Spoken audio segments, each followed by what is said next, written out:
Good evening, ladies and gentlemen. I'd like to call the regular meeting of the Mashpee School Committee for July 8th at 5:35. First order of business is the Pledge of Allegiance.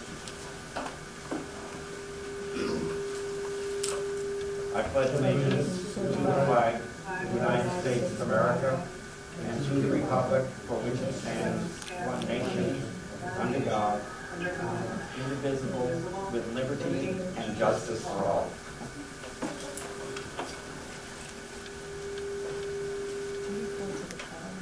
Nicole, you had made a request that we go around the room and introduce ourselves.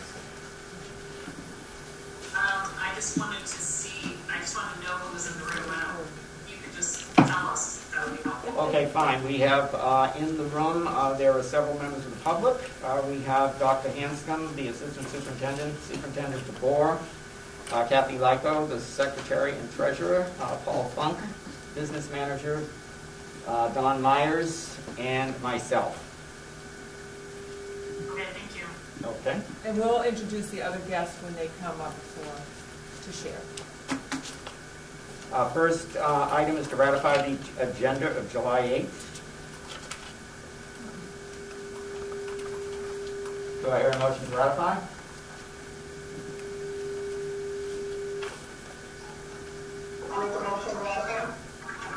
There's a motion to ratify by Kathy. Is there a second? Second. Second by Jeff. Any discussion on the motion? Chair, I would request that where specifically possible, if we're voting on an item, that we include backup material for that item in the agenda in the future, please. Are you talking about the... You're well, okay, will do. Thank you. Because that way we can review and make an informed decision in regard to the agenda. I see at least one item that I don't know what it is. So, thank you. We could postpone that if necessary. Motion's been made and seconded. Any other discussion on the motion? Hearing none, I'll call for the vote. Kathy?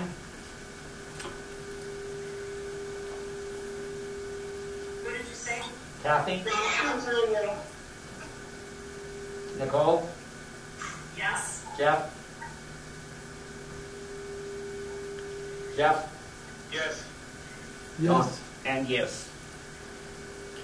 We have no public comment at the moment, so we will move on to the next item on the agenda, which is the Seal of Biliteracy, and I'll turn that over to Patty. Sure. And we have our world language department head here, Tim Rumberger, so I'm actually going to turn it over to him. He can do a much better job of explaining the honor that some of our Mashpee students earned this year. And I also know that through Zoom we have Kelly Fina, who is a Spanish teacher at Mashpee Middle High School as well, and she was an integral part of supporting students so that they could achieve this and reach this goal. And then Tim can introduce a few other people that are also very important to the program. Certainly.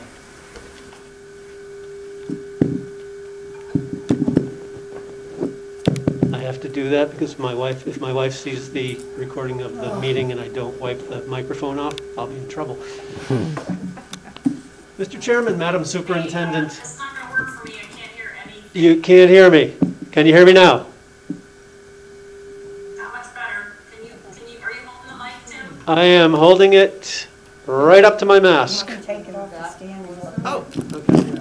That would be easier. I'd rather sit if that's okay.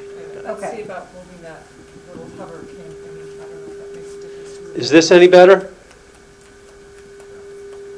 No. I think it's the phone. Can you hear me now? I can hear you fine. Yeah. Just read my lips. Yeah, we wish. Talk, Tim. Sorry. Can you hear him? Can you talk into that, Oh, Tim? yeah. No, into the phone. mic. Into To the mic. And see if they can hear it. Can you hear me? Yes. Okay. Better. Thank you. Okay, reset button.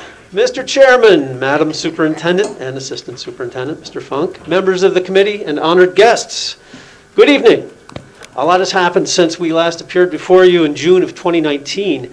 seeking your endorsement of our efforts to pursue the Seal of Biliteracy on behalf of our students here in Mashpee. It is my distinct honor and privilege to announce that our first year of offering this opportunity has met with tremendous success on the part of our students.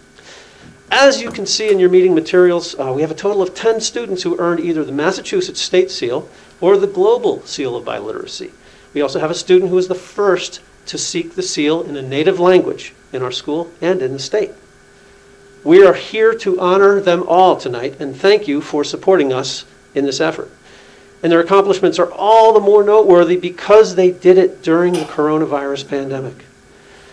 As you may recall, the seal is an award placed on the transcript and diploma of graduating seniors who have attained proficiency in 2 or more languages. The purpose is to encourage students to study languages at a high level, which is very much needed in our global economy and in our competitive college admissions process for these students. Who's eligible? Any language learner who achieves intermediate high proficiency in more than one language, such as English language learners who can show proficiency in their native language, and English speakers who show proficiency in a second and in some cases a third language. So how does one qualify? I'll ask Ms. Fina to talk a little bit more about the details, but it's a combination of MCAS scores, standardized test scores in a language proficiency exam or the AP test, or in the case of Elisa, a portfolio. And again, Jen from the Mashpee Wampanoag Language Reclamation Project, I hope will give you some detail about that. So I'm hearing a bit of a... Yeah, don't. But it's going to just keep going. it's just going to keep going. Okay. All right. A little feedback is better than not hearing it. Okay. So our MMHS seniors who earned the Massachusetts Seal of Biliteracy with distinction for their outstanding scores are the following students: Peyton Dawley, Emily Kelleher, Julia Medeiros, and Eduarda Zanoni. The following students earned the Massachusetts Seal of Biliteracy: Caitlin Boyd, Peter Gonzalez, that's based on his MCAS score last year, Kaylee McCarthy, and Parker Shea. And then for the Global Seal of Biliteracy, we have some overlap on those names of the state seals and the global. The students who earned the Global Seal are Caitlin Boyd, Peyton Dawley, and actually we have the next student on my list is here to receive his certificate and a very special letter from Superintendent DeBoer honoring his accomplishment, and that's Liam Donovan. Liam and his family are with us. Congratulations. Thank you folks for joining us. We also have Emily Kelleher, Kaylee McCarthy, Julia Medeiros, and Eduarda Zanoni, and Megan Pons. It's worth noting that 2 of these students, Eduarda and Julia, earned the seal in Spanish and Portuguese, so they're actually triliterate. I invite Senora Fina, their awesome AP Spanish teacher who's on with us on Zoom, to add anything about the process and anything she'd like to share about her outstanding scholars that she got to teach this year and in the past. Senora. I will. Yeah, Timmy did a great job introducing. I just want to point out that Megan is on our Zoom right now. It's Megan. Oh, hey, Megan. Requirements for the Global Seal of Biliteracy. So back in the beginning of March, we started testing using the stamp test to get the kids through. It's a long test. Megan can tell you that it's a long test. So we didn't all finish before we went out on the shutdown. So during April, May, and I think, Megan, did we finish in June with yours? Yeah, we finished. Megan retook 2 of the sections because she was trying for the Massachusetts. She's very close, quarter of a point away from Massachusetts, but she didn't qualify for the Global Seal. But we spent, I did a lot of one-on-one Zooms to Proctor, getting everybody finished up. Had Eduarda and Julia do the Portuguese all via Zoom. And after we finished all of those, we were notified by the stamp advent assessment, which is who has the stamp test, and told us that there was this Global Seal opportunity. So I applied for our kids who had 5 or better on all 4 sections of the test, and we had a number of kids who were able to get that.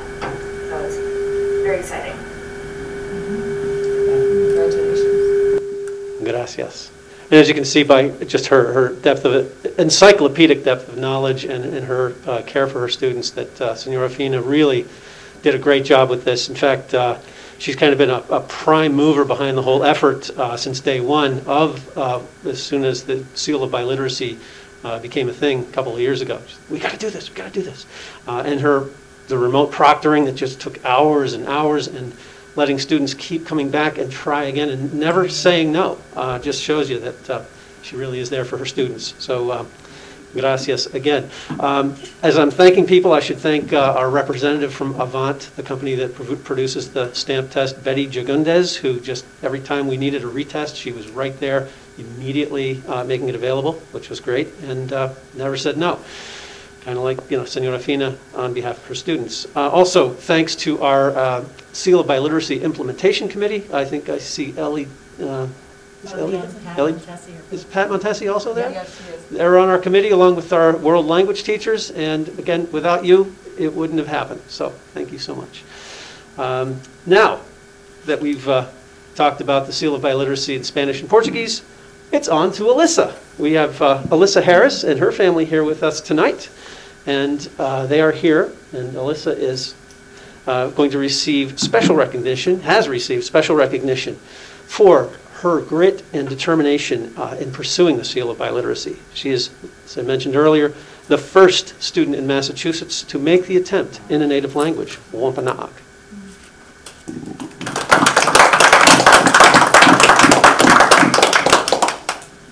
Elisa endured multiple batteries of testing and retesting with the MIT-trained linguists from the WLRP, the Wampanoag Language Reclamation Project. And there's no standardized test in Wampanoag, so it was a very intensive, very in-person experience, and she stepped up to the challenge. Also, I'd like to say kudos to her teachers, Melanie Roderick, our Wampanoag teacher. Is she on our Zoom? Mm-hmm. All right. And is it Winiki-san? All right. I hope my pronunciation's okay. And we also have Jen Weston, the WLRP director, here behind me. And thanks to them for making the Seal a real focus of the Wampanoag program. That helped light the fire under us and keep us motivated to do it for all languages here in Mashpee.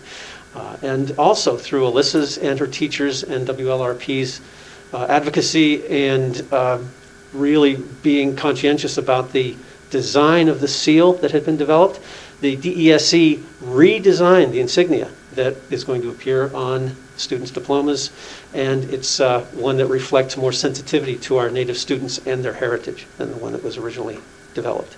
So again, thank you for that. Definitely deserves some applause. Jen, if there's anything you'd like to add, I believe you have the special proclamation from the WLRP, so I'll take a break for a second. Thank you, everyone. And Elisa, thank you so much for joining us. WLRP, the Wampanoag Language Reclamation Project, passed a unanimous resolution last month, to acknowledge Elisa in particular, but also the history of student leadership that brought this opportunity to Mashpee Public Schools. And I just wanted to share with you a brief excerpt from the board resolution that was written and passed.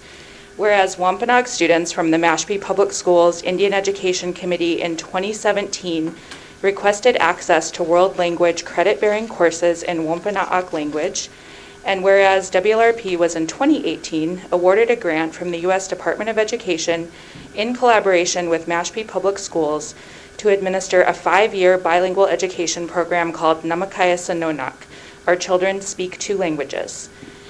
And whereas Namakaya Sanonak includes daily language classes for students at Mashpee Middle and High School, including Wampanoag language levels 1 through 5.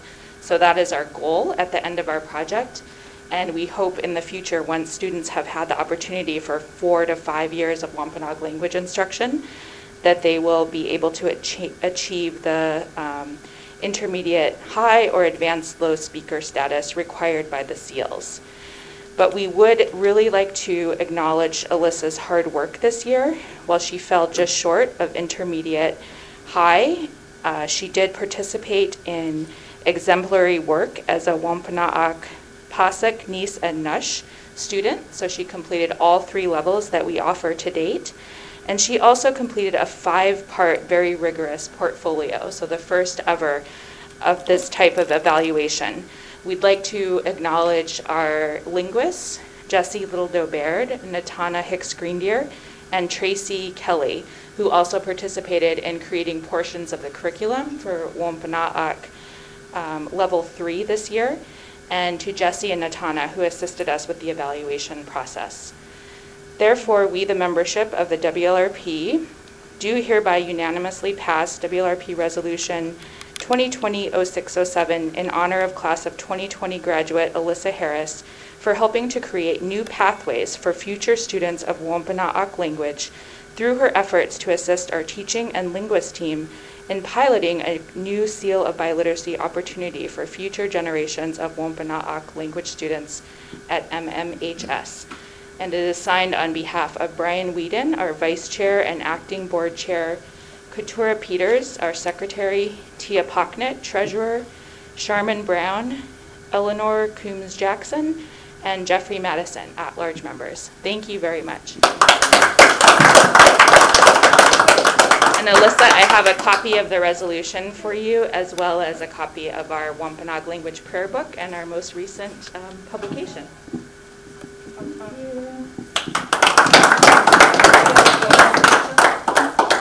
Can we get a Donovan family picture too before you go?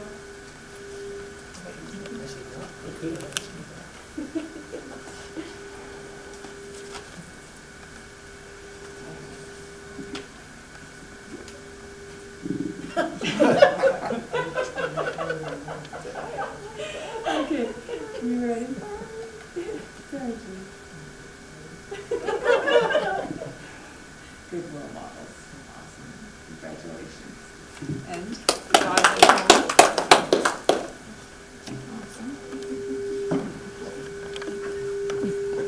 Awesome.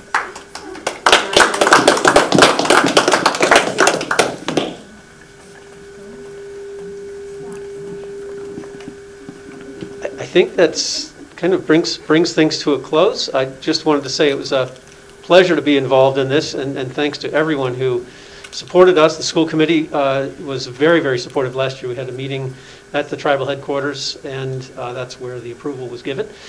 And the tribe, the WLRP, just everybody came together in a very difficult time. So it's a nice bright spot in sort of a challenging period in education and in our history. So thank you. I just wanted you to also share how you recognized each of the students. What did you do with the visits? Oh, yeah. Senora Fina and I did a little drive-by. Well, not drive-by. We didn't toss them out the window like the newspaper. But we stopped at some students' houses yesterday, and we delivered some certificates and nice letters from Mrs. DeVore acknowledging their accomplishment. And Liam was working, so he got to join us tonight, which was nice. So yeah, it was kind of a nice way to deliver the good news. So thank you. Great to be in Mashpee. Go Falcons.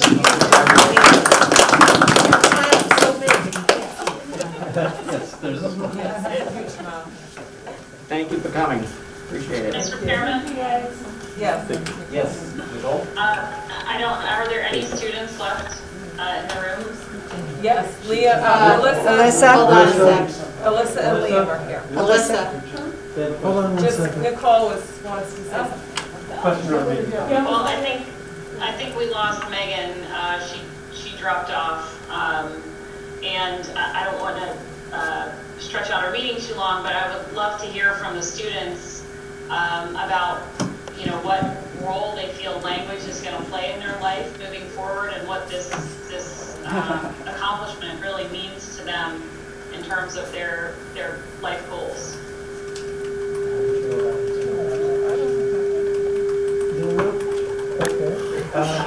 Liam, would you be able to, maybe you could talk about your You're going to have studies to in talk Korean? really loud so I can hear you. Well, they're deciding if they want to talk. Oh. We're negotiating. Yeah. It'd be great if you feel They're not all comfortable run into talking the about your microphone. project. Can I pick it up for you? If you're not comfortable, you Yes. do not need to under any circumstances. If you're not comfortable with it. No pressure. Senora Fina actually. Can I interject on Liam's behalf for He's gonna ask you to do that because you are his senior project advisor, so, Yeah. he's coming So up. Liam did his senior project on learning languages. He's teaching himself Korean, because he was born in Korea. And so I think Liam has really strong feelings about the importance of, based on the paper that he wrote, the importance of language and how it connects us and how it's so intertwined with the culture. And so I think Liam's really gotten a lot out of his own work in learning languages. Thank you. Well, thank you. That's very helpful. I appreciate that. All right, thanks, everyone. Thank you again for coming, appreciate it. Thank you. Congratulations. Thank you. Thank you, everybody.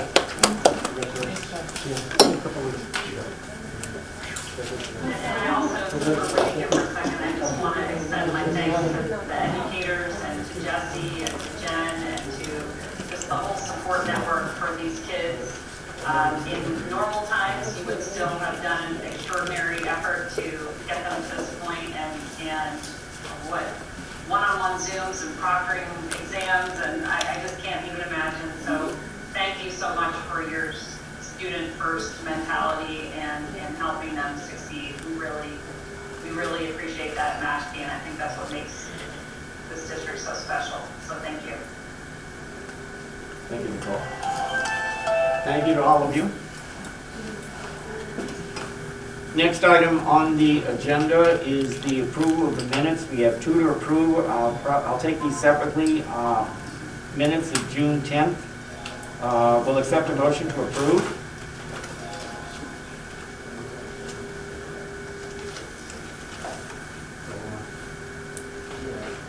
Move to approve. Motion made by Nicole. Is there a second? Second. Second by Jeff. The motion is on the floor. Any discussion on the motion? Hearing no discussion, call for the vote. Kathy? Jeff? Yes. Nicole? That was me. Yes. Dawn? This is for the 10th. This is the 10th, yes.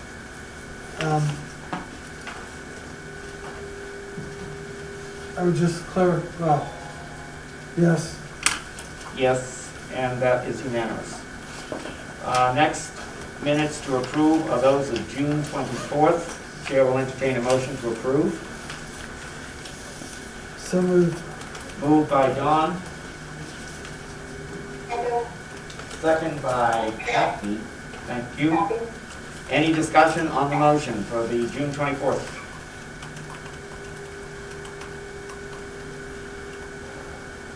Seeing and hearing no discussion, call for the vote. Kathy?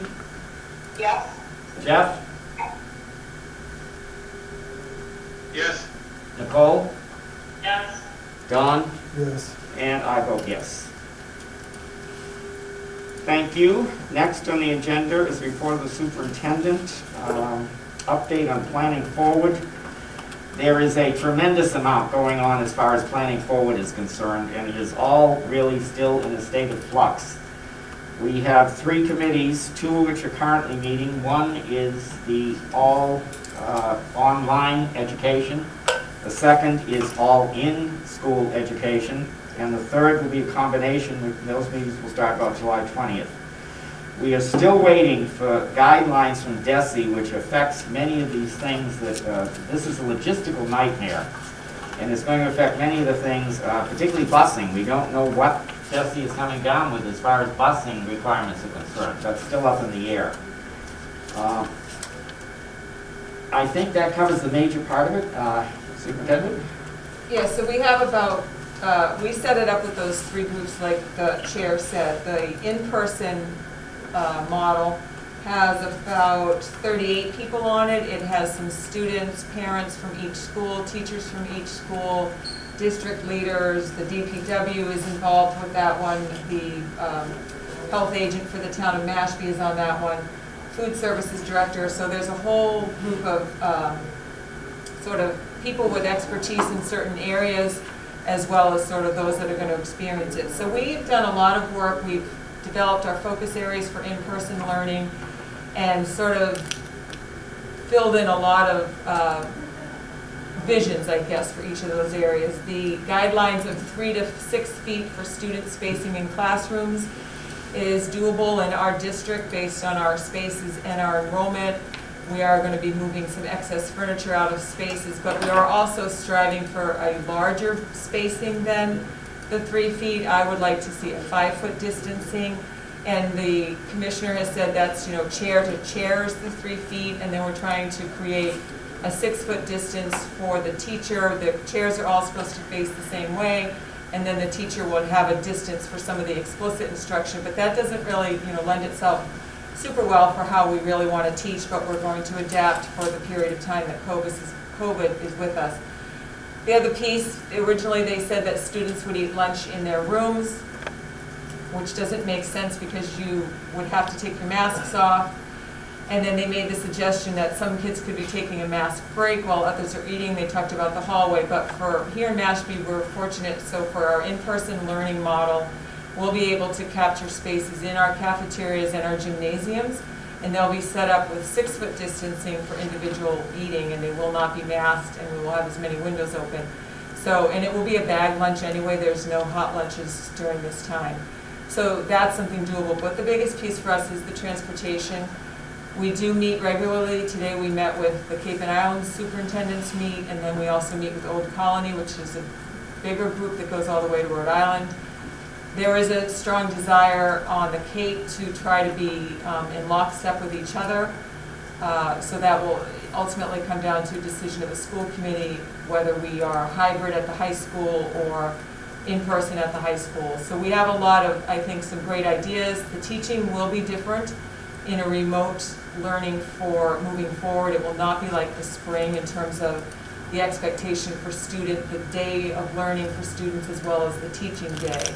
We're also hopeful we won't ever have to have a snow day again because we will have programmed remote learning and teachers will be teaching on snow days unless we have no power. So, but anyway, there's a lot of levels, but the biggest thing for us is those guidelines. And what was talked about today, and there's a lot of frustration I know from parents, there's a perception that we're not engaged fully in planning, that we're going to wait and let them know as late as possible. We really want to emphasize that we are working very hard and making good headway, but we still have missing pieces, and it's not our call. And as we said earlier, DESE's guidelines, you can call them guidelines, are supposed to sort of be the 85 to 90% of our plans, and yet they're not given to us. Some superintendents expressed a desire to have these guidelines referred to as mandates, which then gets into funded or unfunded, but some school committees feel like guidelines mean, well, we don't have to do that, where that's really not the interpretation of that word. So you'll find more as we go along. I think we're in between the larger group meetings, which is every Monday, they're Zoom. The administrative team is also working to sort of gather some more information that will then be used for further sort of analysis by the larger group. But it is a great group of people with a lot of ideas, and what we said to the membership of each, we're not there, I'm heading up the in-person model. Hope, the assistant superintendent, is heading up the remote learning model, and then together we're doing the hybrid. But each of those groups, we're not, that's not my model to promote or the members. We are simply creating the best in-person learning model we can, or the best remote learning model that we can as a team. Doesn't mean where we're standing as to what we want to see, but we are striving for in-person for our elementary, and then we're not sure, probably through middle school, but we don't know yet for 9 through 12. I think there's a decision coming shortly about athletics. A superintendent said today about Ivy League was making some decisions, which isn't us, but there's a connection there. So that will be coming Did it come out? soon. It came out. That's Nothing till January. What'd you say? The Ivy did come out. Oh, the Ivy Nothing came out and till said January. no athletics till January. So there's a strong likelihood there will be no fall athletics. Because it is hard for us as district leaders to work on a plan that really keeps kids safe during in-school learning, and then all of a sudden it's okay to go commingle and play a certain sport. So we want to start if there's no sports, somewhere during that fall, we do want to sort of bring sort of fitness opportunities in for our students. They would not be the sports they were used to, but a way to sort of give them opportunities to stay fit. Does anyone have any questions on any of what we've talked about? Nicole? So this is Nicole. I just wanted to go back. You said something about 38 people on a committee. Is that just the in-person one? Yeah. Or is that both? No, so there's obviously overlap, there's district people, but in terms of parents represented, they're different for each team. So the in-person model has 38 because we have additional, like DPW doesn't need to be involved with remote learning, nor does Glen Harrington. Then we have 35 on the remote learning model. And there's 2 teachers from each school, there's 2 parents from each school, and then the principal and assistant principal. That's what the elementaries look like. And for Quashnet, there's a 6th grader who's involved. And then for the Mashpee Middle High School, in addition to principals, deans, director of guidance, there is an executive administrative assistant on it, teachers, parents, and then we have 3 they happen to all end up being 10th graders going into 11th grade, but there are 3 students. One had a birthday last week, so she didn't come, but she'll be here on Monday. So all the students are on the remote one? No, they're also on the in-person. Oh, okay. So the same students are on both of those teams so that they can give us the insight in both settings. Students are on both. Yeah. And then how were the parents selected for the different options? So it was based on, we did a Google form for anyone interested, and then it was sorted by school. And then it was just pretty much random. We tried not to have anybody duplicate. In some cases, one parent might be on one school, but they have children in the other 2, so that was kind of a great perspective to add, but they're really targeted for one particular school. We didn't have a huge number of parents. It's on the, probably under 10 in any one school showed an interest to tell you. That's okay. I just figured that might be a question a parent would ask, and I just wanted to have an answer. And then you said, of course, there are no hot lunches during this time. No. So are you saying that when we return to school, there won't be hot lunches in any of the cafeterias? No, according to the latest recommendation or the ongoing recommendation from DESE is there will not be food served like that traditionally, that it is intended to be bagged lunches and bagged breakfast for those who need breakfast. So sort of the vision, we haven't, cranked it out exactly, but if students were eating both in the caf and the gym in Quashnet, there would be 2 different locations for those students to pick up those bag lunches. Gus Stickley has the ability to sort of remotely have his registers wherever. So we need to sort of create the systems that allow for that process to be the safest it can be. Okay. Yeah. It's not obvious to me why that, I didn't know it was a recommendation since like all of our restaurants are open, and it seems wild, but okay. I think it has to do with the whole closeness of students, and they're not supposed to, they're obviously not wearing the mask when they eat, but I don't know, that was the guideline. You're not serving hot lunch. All right. I think, and then my last question was just with respect, if we don't have fall athletics, then that could obviously tax our transportation and create new, we have about roughly a third of our students are student athletes. I don't know how many of that is fall sports, but it seems like it has the potential to really change sort of that whole after-school environment and dismissal and, just create a lot more congestion. Well, there would... Not that I want Jeff to talk about the light again, but I'm just saying it has implications. You'd expect some of the buses, the regular dismissal buses, to be more filled than they normally are with the kids who stay after. But the buses in the mornings have been pretty full since we switched school start time. So that's the big thing we're waiting for, to see what, I had heard, which could be just a rumor, that it was going to end up being 2 to a seat, masked, hand sanitizer before you enter, and all the windows are open. I do not know where I even heard that, so could be making it up. Could have dreamt it. But. So we really, that's a major roadblock in moving forward to figure out if we can even do an in-person model or not. So. Right. Okay. And then the only thing I would add before I surrender the mic is just that tonight the Massachusetts Association of School Committees Board of Directors meeting is tonight. I serve as the District 7 chair, but another officer is attending there. But I know they are introducing a resolution tonight, which basically says school districts shouldn't be punished if we have attendance, if we don't meet attendance targets this year because students are opting to stay home if they've been, if parents have decided to withhold their kids from school for health reasons related to the pandemic. So I will let the board know if that goes ahead, but. And just to add to that, that's come up in conversations with superintendents and the commissioner.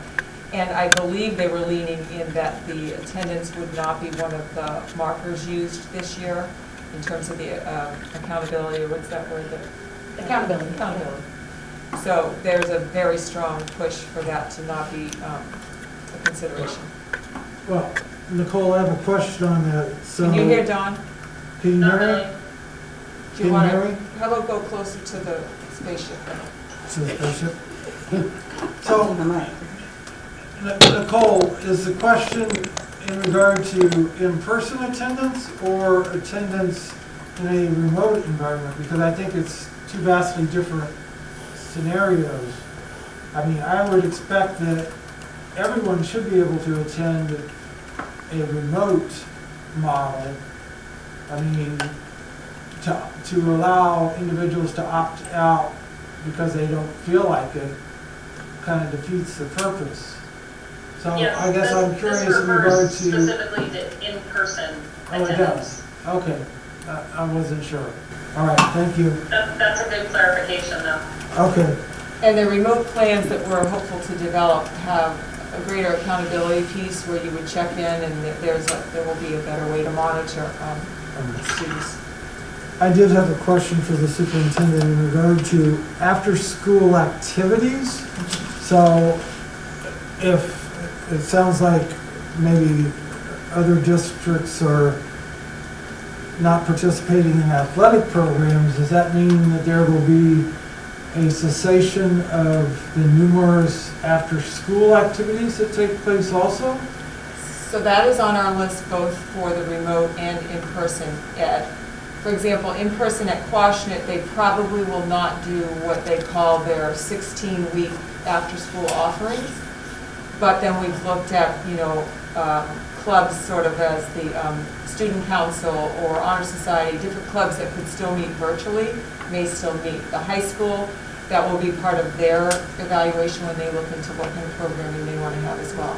It's all about trying to keep kids as cohorted as you can in an in-person model when they're in the school building, so that just adds a layer. I guess that's one aspect of it. The other aspect, though, that I was particularly thinking of was the numerous evening events that take place. Will those be curtailed as a result in either model? I think each one would be looked at depending on what the event is. We're not sure how we're going to do band and chorus anyway, and so they tend to occupy a lot of the evenings. Some events I think we'll be able to set up and everybody would be appropriately masked, and others probably won't lend themselves. But that's another layer to look at once we decide if we're in person, because they only take place that way. May I just clarify too, sports are not canceled. I want to make sure Yeah, that's no, clear. no. What you just said is, that has not happened. That has not The been Ivy said. League colleges did, and we're imagining they might here in Massachusetts, the MIA, but they haven't. And so many of the questions that I'm hearing, we literally had our first meeting Monday because we just got the guidance. So I just wanted to kind of clarify that we're going to dig through all of this, but not necessarily, we're not going to get to night events until probably January. Yeah, we're waiting. We'll do it before. It's not trying. No. Raising the concern. No, I'm not a concern. Just a No. clarification. Sorry. I'm sure everyone's got a million questions, and Well, we as want more the- information comes Yeah. forward, you'll update us. We want the Thank state you. to give us some We guidance. do like immediacy, but that's not how this is flowing. Ugh. All right, thank you. Anything Mr. Chair? else, Jeff or Kathy? Yeah, Mr. Chair? Yep, Jeff? You guys hear me? Hey, it's Jeff. Just real quick, has there been some other guidance other than the initial fall school reopening guidance that we were presented? No. No. So, okay, so what are the big swampy things that we're missing? That you said that we're missing in Well- the conversation from Desi? Transportation is a big one. And there has been a mixed message about where kids are going to be eating. I just sort of already went with, well, they can't eat in the classroom, and let's see if we can work it out. A lot of other districts or schools may be using those common spaces because they need to, so that becomes a challenge to then use their CAF or gym space for eating. So, May I add a couple of? yes. Can you hear me, Can you hear Jeff? Hope, or I can? Okay. The other pieces that are missing are the remote piece. The state had talked about providing options for remote rather than us creating our own, but that hasn't come out yet. And we also don't know if we want to do that, so that's one big piece. Another piece that's missing is the budget. So we're still at we're at the 1/12 budget. So we don't know what kind of money we're going to have next year, which is a third or second issue. And there was one more, as Patty was talking, the superintendent was talking, that I thought of that we don't know that was big. If we're going to be able to create a hybrid model in the district. So let's say, we don't know if we're allowed to do full back for elementary with the high school being a hybrid. We haven't gotten clarification of whether the whole district has to be one way or not. So I'd say those are big bucket things that we're waiting on. All right, I appreciate that. And, just my only comment as a school committee member is don't worry about the budget. Design the plan about how you're supposed to be able to properly school our kids, either in person or remotely, and let the school committee worry about where the money's going to come from, because that's what we get paid $0 a year to do. We got a raise. And the other piece too is we're trying to fill both plans with as much detail as we can so that we then can present them both to staff, the whole staff, and to our parents, so then they can say, yeah, I can come and do in person, or I can't. And same with staffing. And then, that what Hope talked about was a hybrid within a hybrid. If we have staff who can't, and we have a group of students who can't, can we put them together to be both sort of a classroom in space there? So that's kind of what we're trying to fill, as many details as we can, and then get more information from parents. And even the busing, once we know what busing is, are you going to send your kid on a bus, or are you going to drive your child? So that impacts some of our thinking, is flowing of the children in and out of buildings and all of that. And I had one more thing, if I may, and that was have we created a list of these very large and, monumental type things that we need to get so that we can start asking the people? And who are we asking? I mean, have we submitted this to the state senators and representatives and stuff to say, please help, please help? So there is a smaller team of superintendents that meets regularly with the commissioner. There is a commissioner called tomorrow. Everything related to the facilities in terms of HVAC and whether we can use UV lights and all of the things that are not my area of expertise, I am sending those on to Catherine Laurent, Glenn Harrington for their feedback. I'm really looking for them to make decisions and say, this is what we feel is the right solution, and we're going to move forward with that. So they are involved with in-person, and then I do get a tremendous number of informational emails, and I'll see them and they sound interesting, so I think Glenn Harrington is the one I most want to go to first to say, what does he know about it, should it work? And then there is some conversations among other superintendents in terms of what they're using in their buildings. So I'm trying to reach out and make sure that the DPW is on top of all of the facility-related health-focused items. May I add something? Is that okay? In terms of the advocacy piece, we go through MASS. So today at 4:15, we were talking to the executive director of MASS and giving my question for him to bring forward to the commissioner is, when are you going to give out the template plan so that we're not all creating the same thing? So the advocacy piece goes through that group primarily. the commissioner did give out his cell phone number to superintendents, and they can directly text him, but what I think comes into play is sort of you can get to the commissioner, but the commissioner has layers through which he needs to go before he can give an answer. So the advocacy right now is probably with state, from your end, the MASC component and school committees is with state senators to sort of get rid of some of the red tape, maybe. Yeah, I concur. I feel that we're not being leveraged to help out here, so, we need the information that's missing. It needs to be presented to the committee so we can use our legislative liaison and start contacting people daily until something comes. I mean, we can't wait every month. We can't just have this discussion once. We got to do this every day and support you in the background. I agree. One last question that I had was in regard to Upper Cape Tech and who is involved in that discussion beyond the town representatives? You mean Cape Cod Tech? Yes, Cape Cod Tech. In what way? In regard to their planning and what So- they're going to do, because we do have roughly 50 students attending. So the superintendent there is interested in making sure he's sort of in unison with the other Cape high schools. Could you repeat the question? Sure. Don Myers asked if we have connections or are we working with Cape Cod Tech in terms of their plans and the 50 or so students who attend from Mashpee. And like I said, Bob Sanborn is part of our Cape and Island Superintendent's Group.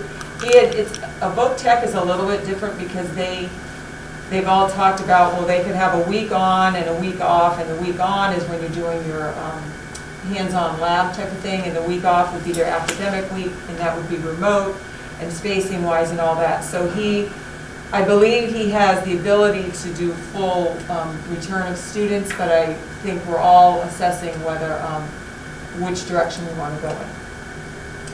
I just didn't know if he had, similar to what other districts were doing, as a working group, and that we had yes. participation in that working group. They do. He had, I am not part of that working group, and obviously he only has to deal with 9 to 12, which is a lot smaller focus, but he does have a task force that's meeting regularly. I assume it includes parents. Yeah, but we don't get a say in any of that. We're not part of any of they're totally separate, even though our kids go there.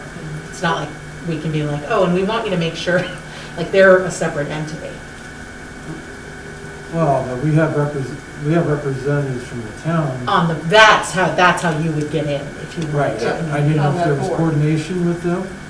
The coordination is really between Bob Sanborn and myself, so we share information. We have a running agenda that all of the Cape superintendents contribute to and continue to add data about what's going on where. So that would be the best source of information for our committee would be through me, through him. Okay, thank you. Thank you. Kathy? Any questions? Jeff and Nicole kind of covered all the ones I was thinking of, so thank you for asking them. Okay. Thank you for the answers.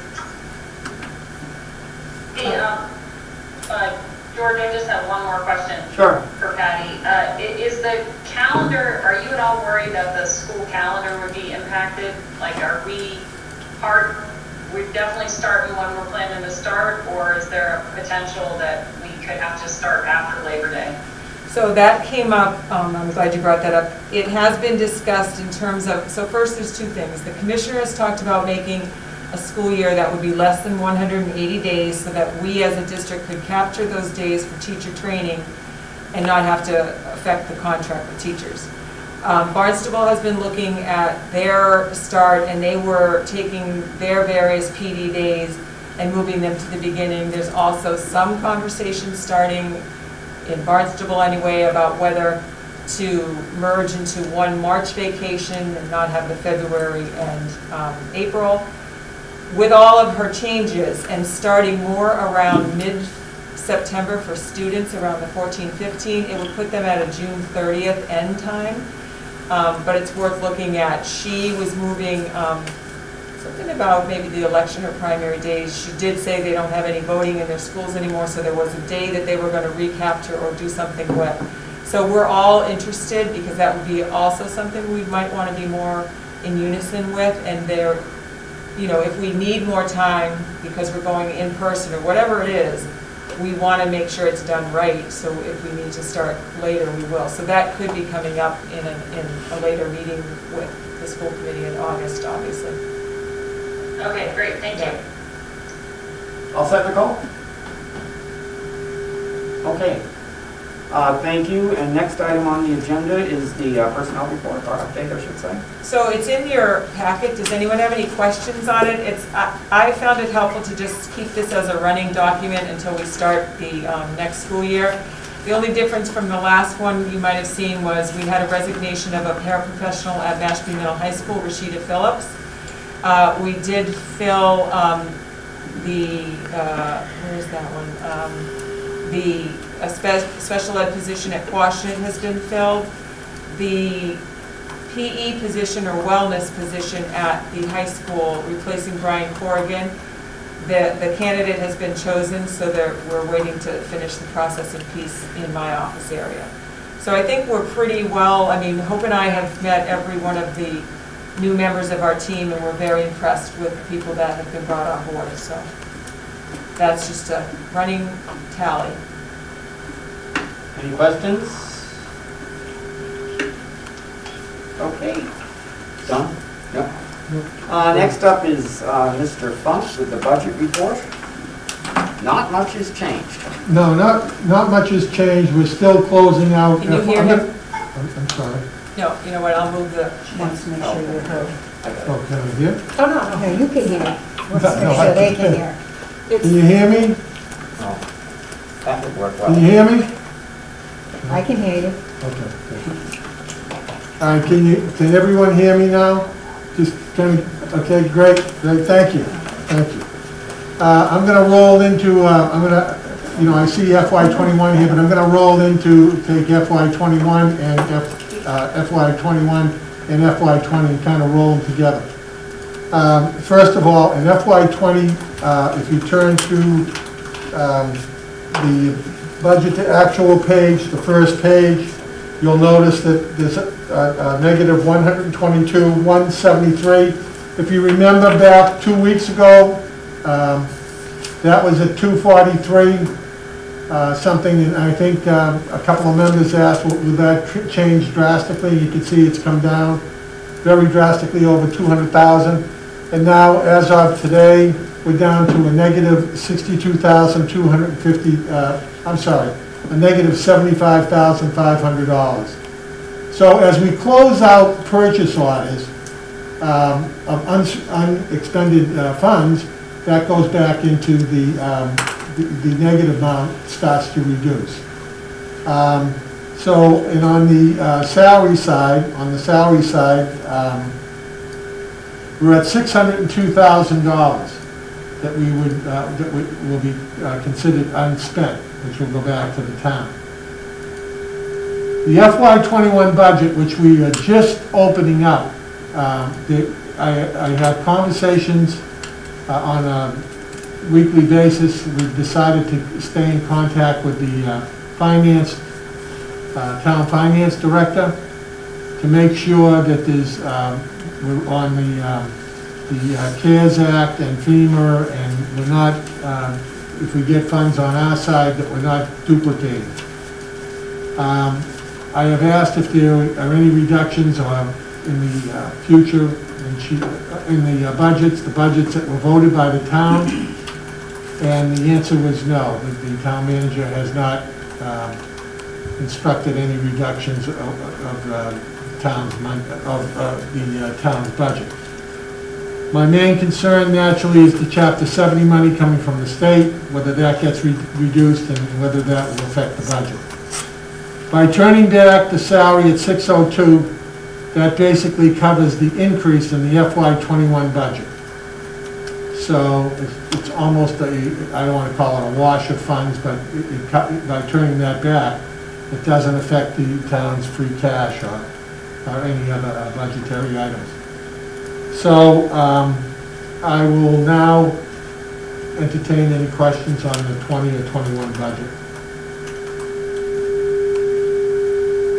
Hey, Paul, can you, just was looking at this while you were talking, did you say the 600K about covers the increase we got in 20 or the increase we requested for 21? Requested for 21. Okay, that's what I thought. Thank you. Okay. Paul, I have a question. So you said that the town manager has indicated that there's no adjustments currently to FY21 budget. Correct. So is the town manager able to adjust subsequently our budget that was approved by town meeting? I didn't think he could. I don't think he can. So, I mean, it's... So everything's subject to funding too, you know. He's banked, in other words, they're banked from the, that they're going to get down to state funds too. You'd have to have a special town meeting to change it.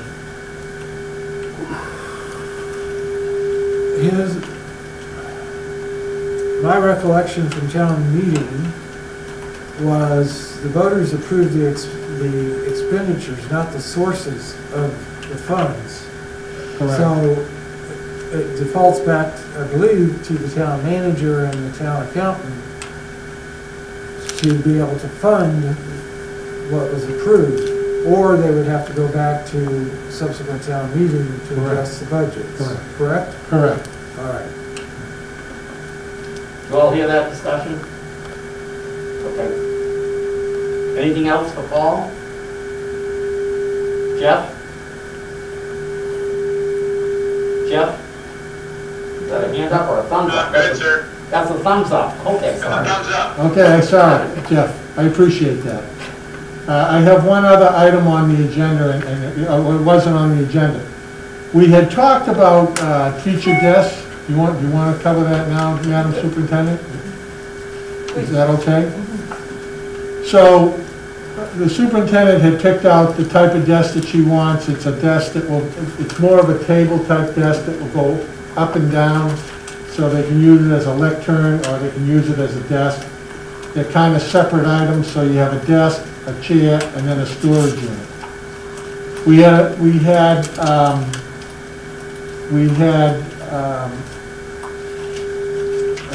had put aside $88,000 for teacher desks. Naturally, this type of desk is a lot more expensive. The desk, the chair, and there are 56 tables, 56 chairs, and 56 storage units. And a storage unit consists of like a pencil drawer, typical that you would get in a single desk, pencil drawer, regular drawer, and then a file drawer. It's like a double width. Yeah. Like the height of a 2-drawer filing cabinet, but you can actually sit on it as well. But it's on wheels, so it would provide a teacher with sort of what they would not have in a traditional desk. Correct. Sorry to interrupt you. That's all right.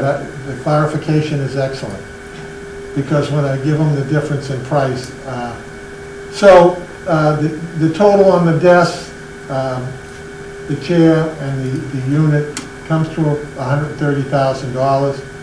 We had appropriated $88,000, so there's a $42,000 increase in the purchase of these desks. Now, the way we would charge these desks off, just so you know, is the same way that we would charge off anything. We would not charge it directly to, and this was established back when we were offsetting against the choice money. We would charge it to the schools, and then just as we're doing now at the end of the fiscal year, we would back out like that negative 75.5. I'm only backing that out to the choice funds. So we're not using the whole $538,000. We're only using that $75,500 backed out to school choice. So naturally, what we would do is I would charge these to the schools that they go to. So if there's 20 desks going to the Quashnet, they would get charged off that. And then at the end of the year, if they were in a negative, we would just back out the total negative amount. This way, if there are funds that they don't expend in other line items, that can help offset the cost of those tests. I'm just going to add too, we surveyed the teachers a while ago, and basically it was, there's combinations. Some people only wanted a chair, some people wanted a desk, and it does come out to the number that Paul talked about. But we also, you know, if we move forward with a portion of it or all of it, they kind of go together. So it's almost like we're going to look at who basically wanted the desk and the chair, and they would get this new unit and figure out where they go, because this wouldn't be enough for everybody. But then maybe some of the people that really didn't want to get rid of their chair, but they wanted the new desk and they're getting the whole set, maybe their chairs go to somebody else until we do the next round, something like that, because they kind of do need to be kept as they're intended to be a sort of a unit of replacement. That's all. So I just wanted to inform the school committee that that's the direction we're going to be heading in. And if they had any questions.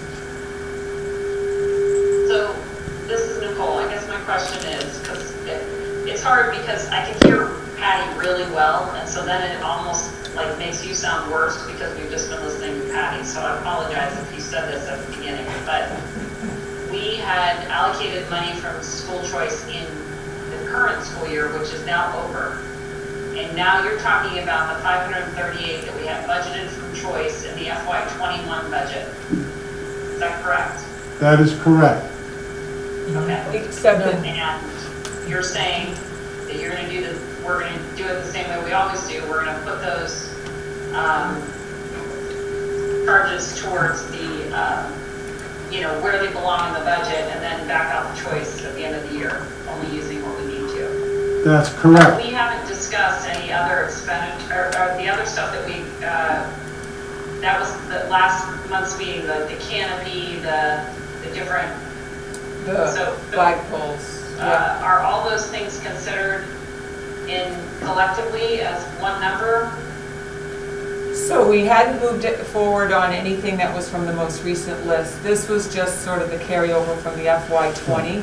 And remembering, you know, we look at it as doing it in a certain year, but that whole school choice money is not necessarily tied to the fiscal year, except for the 538 that we had designated to go against the operating budget. But those sort of... Well, yeah, so I guess that's what I'm getting at. I mean, I get that we didn't spend the money, so the money's still there. But I mean, don't we have to approve a new plan for expending choice funds in FY21? I don't think we can, the FY20 year is over. So we can't go say, oh yeah, remember you wanted us to buy chairs, we're gonna do that now. I don't know that that's proper. Am I missing something? No, I understand what you're saying. No, I understand what you're saying, but we didn't spend the $538,000 in FY20. We're only going to back out $75,500. So are you saying you started this before the fiscal year ended? Because we're not in 20 anymore.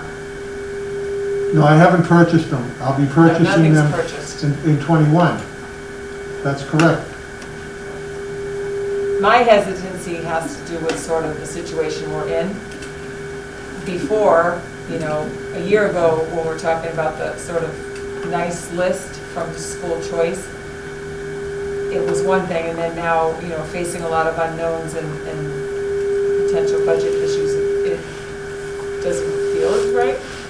Well, it seems to me, one, until we know what model we're going to be in, it doesn't make a lot of sense to go out and buy a lot of new furniture that you might not use. And on the flip side of it, I thought our original objective was to cover all of the teachers, this 58 or 54? 56. 56 is what, just over a quarter? Well, because not everybody said they wanted a desk. Oh, I know, and I know.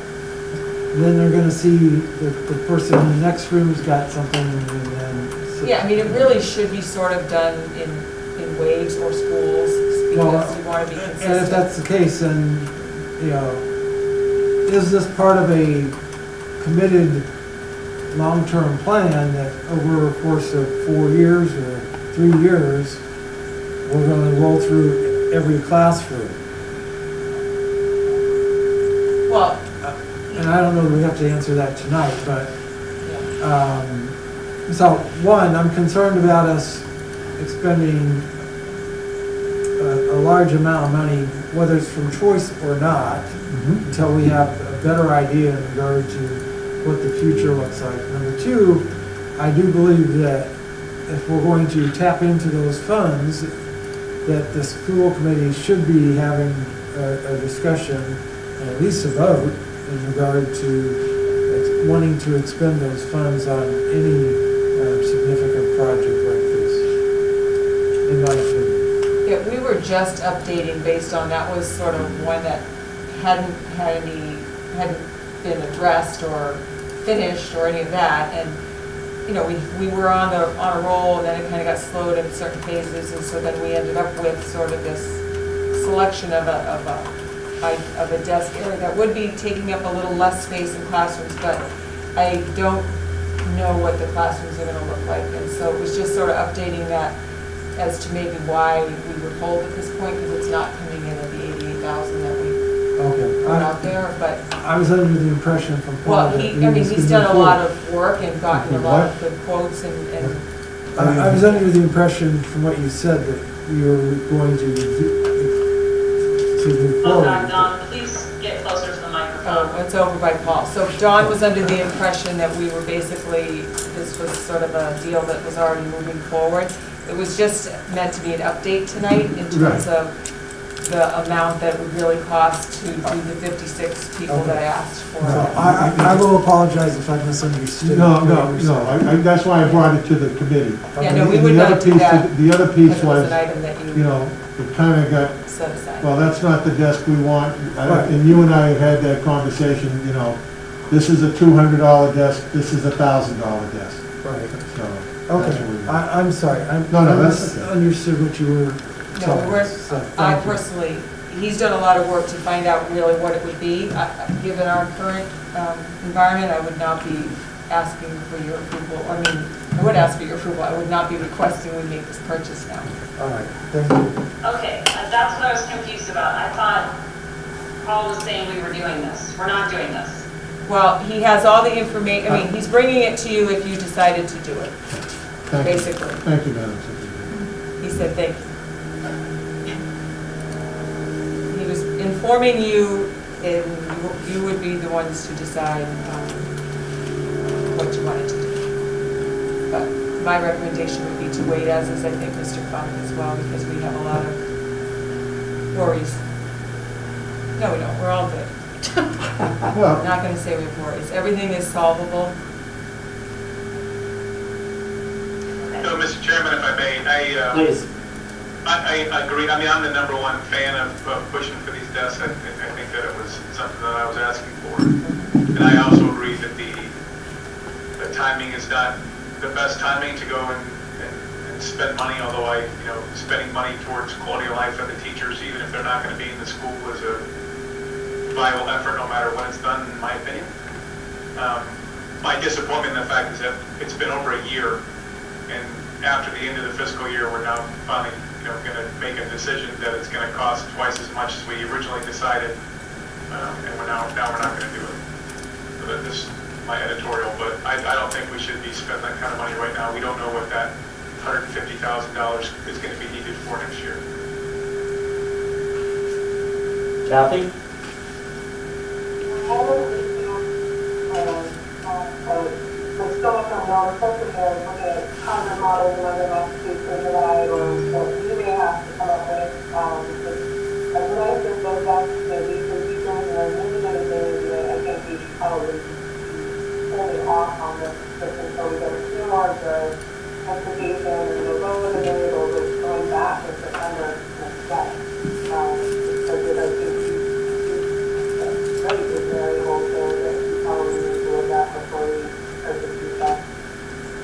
Thank you. Nicole, anything else?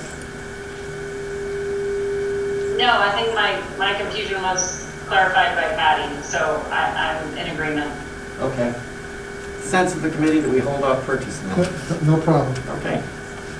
Thank you, Mr. Funk. Thank you, Mr. Funk. Sorry. Any other questions for Mr. Funk before we give him absolution? No? Okay. Next on the agenda is a vote on the Unit B contract. As this is a vote, I need a motion on the floor to either approve or disapprove the contract negotiations for Unit B. Mr. Chairman, I vote to approve the Unit B contract for FY21 to 23. Nicole has moved to approve the contract for Unit B FY21 to 28. 28, sure, don't we wish 23. Is there a second to that motion? Second. Second. A motion is made and seconded. Any discussion on the motion? Seeing none, call for the vote. Kathy? Yes. Jeff? Yes. Nicole? Yes. Don? Yes. And myself is yes. It passes unanimously. Next on the agenda is the school handbooks. Madam Superintendent? So the handbooks are on there. They're not meant to be, I know there's a star next to that. I think we're going to carry it as an item through to August because there may, I could definitely see some things that might need to be put in a handbook once our plans are done.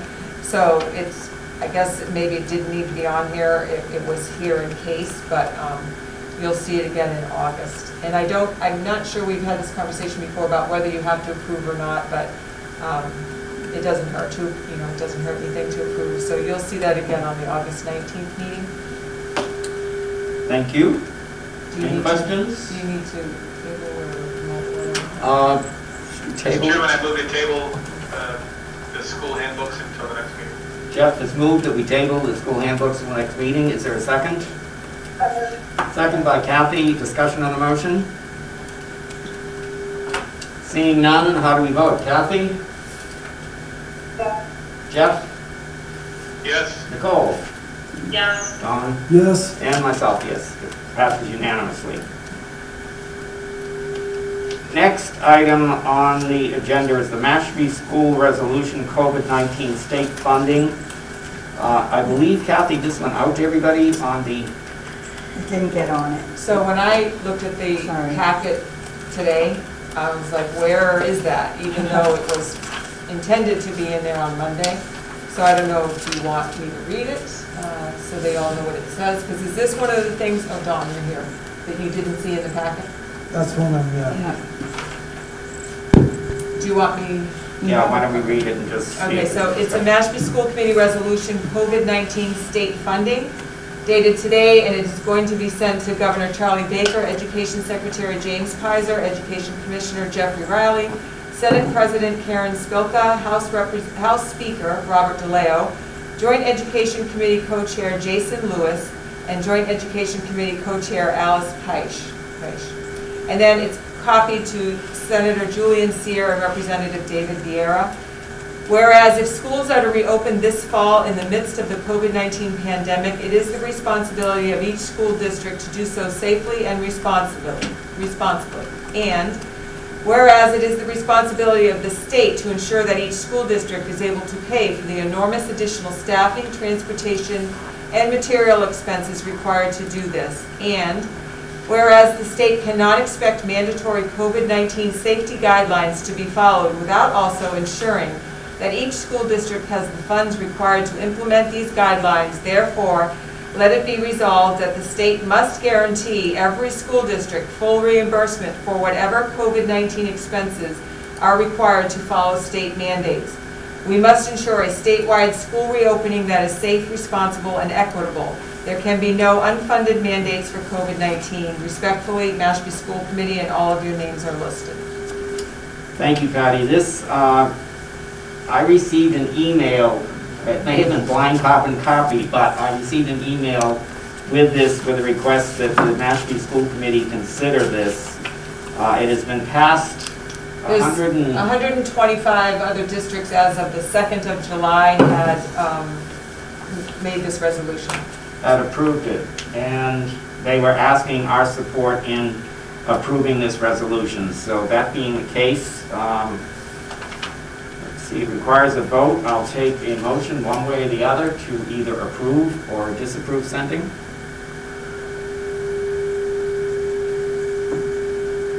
George, who sent this to you? It was the chair of, I think, the Winchendon School Committee. The what school committee? Winchendon, I think. I'll double check my email. Patty, can you tell me what he's saying? Oh, He's saying Winchendon.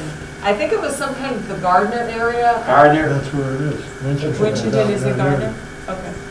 I remember seeing that on what he sent. It was a blind carbon copy to me, which doesn't mean it went to a whole mess of other people, but it was addressed to me. Well, in the future, I'd love to see something that I'm voting on and signing off on. I can't find it in my email. I don't see it on our shared drive. No, it was. I would have liked to have run it up the chain to Mask. Maybe it's something that all the districts across the state were putting in. I certainly would not like to be having differing resolutions being passed by all the school committees, but I don't really have the ability to investigate that without having a copy of it.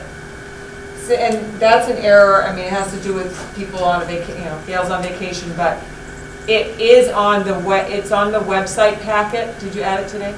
No. Oh, But it's under the agenda and all that, but I think we should see it. I can send it off today. Yeah. I can scan it and send it. The intent was on Monday that you were all supposed to receive Yeah. it so that you had a full understanding. I could probably forward the email that you sent me. Did you send it to me? Well, I just need a second to just see if there were a number of resolutions on the agenda for tonight. I'm just curious whether this was one of them. Some of the other districts, just in terms of what's closer to us or part of our Old Colony group, Seekonk has approved it. Hull, which is in our Monomoy, has approved it. They approved theirs on June 11th. Looking for other, Whitman-Hanson, Old Colony, the vote. Is this, okay, hold on. Does the last line say we must ensure a statewide school reopening that is safe, responsible, and equitable? Yes. Yes. And the first line is if schools are reopened in the fall? Yes. Yes. In the midst of Okay. COVID, yeah. All right, that's the same one that's being adopted by the State Association of School Committees, so I'm fine with it. Okay. Do we have a motion then? Are you making a motion to approve? Nicole? Well, I thought you brought this item forward, Chair. You want to make the motion? The chair can't make a motion, actually. It should be, it has to be one of the members. All right, so moved. It's moved by Nicole. Is there a second? Second. Second by Don. Discussion on the motion.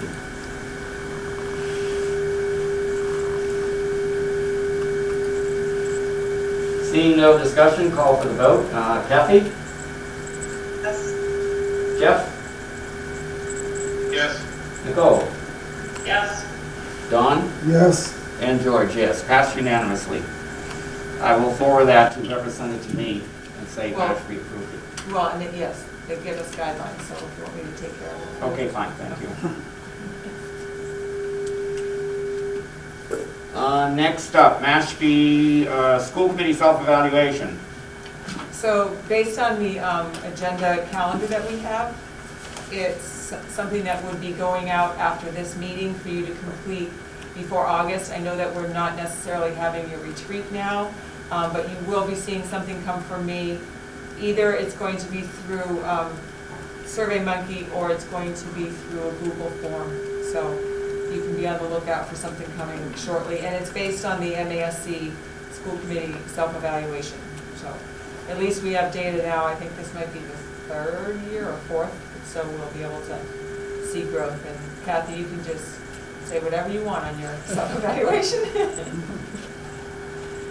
So that's coming. Any questions? Seeing none, okay, next is future meeting locations. Doesn't require a vote, virtual or in person. I obviously have a strong feeling about this, but I'll let the discussion go. So the next meeting is the July 22nd. The next meeting with the committee, but it's the joint meeting with the tribe, is the 22nd, and then you have the August 19th regular school committee meeting. I think in this case we're talking about the August school committee meeting, because if I recall, Nicole, is the tribe is going to be virtual. That's correct. Okay, so we're talking about the August 24th? No, 19th. 19th, sorry. We're just talking about that specific meeting, correct? Yeah. What about are we still trying to do some kind of retreat? As is typical in August?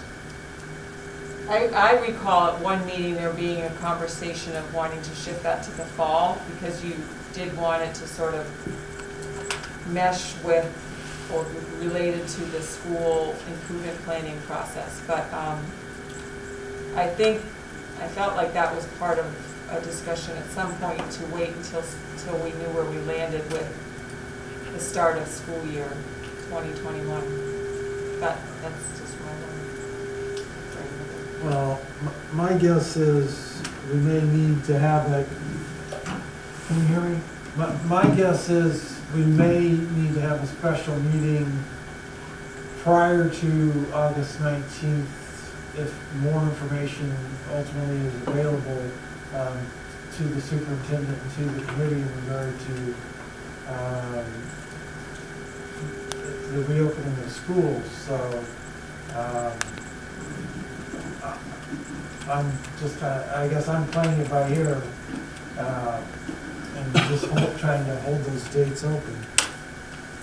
But if we're talking specifically for August 19th, in a vacuum, I mean, my personal opinion is the technology is great, but this is the first time that at least some of us have gotten together. I think I still prefer in person, and I think we could make it work. I also think, from a committee standpoint, if we want to take a leadership role, that we should be demonstrating that we're willing to follow the guidelines and be able to do this, and that our schools can be safe before we would expect students, staff, and administrators to come back for the new year. That's my opinion. That was my main reason for having this one this evening, is to demonstrate that we can meet in person, we can conduct in person. There are at least one person here, high risk, and I think there may be two others, that we are here and that the schools are safe. This is an advertising, in my opinion, campaign that we have to get out there to say we want as many students back in the school as possible, and I think part of it is the school committee taking lead on this. Part of it is what? Part of that is the school committee taking lead on the fact that the schools are safe. No issues with the schools, George. It's the pandemic that's the problem. And there's nothing changed in the schools from the last meeting to this meeting, in my opinion, that makes them any more or less safe. As a matter of fact, we haven't even been able to get the opportunity to do the upgrades to the bathrooms, for example, that are going to be required for mitigation. And although I always say I'll defer to the Democratic, and I would, the discussion to change this from a virtual to an in-person meeting is not the role of the chair, it's the role of the committee.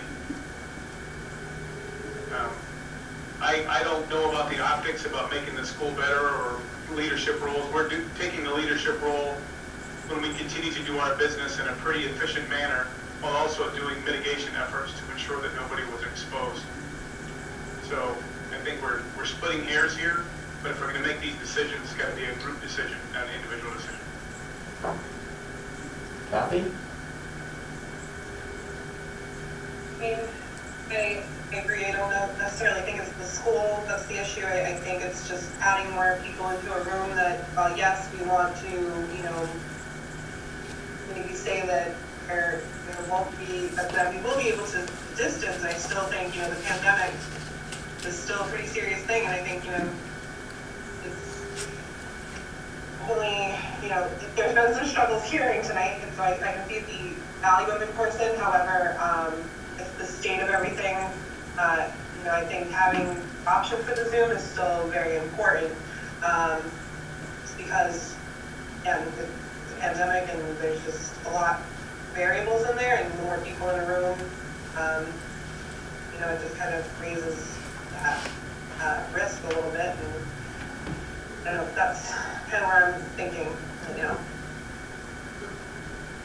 If I might add, I think the option for a Zoom meeting is always going to have to be there, just the same as we're going to get the parents the choice of whether the students are going to Can you hear him? Sorry, can you hear me? Sort of.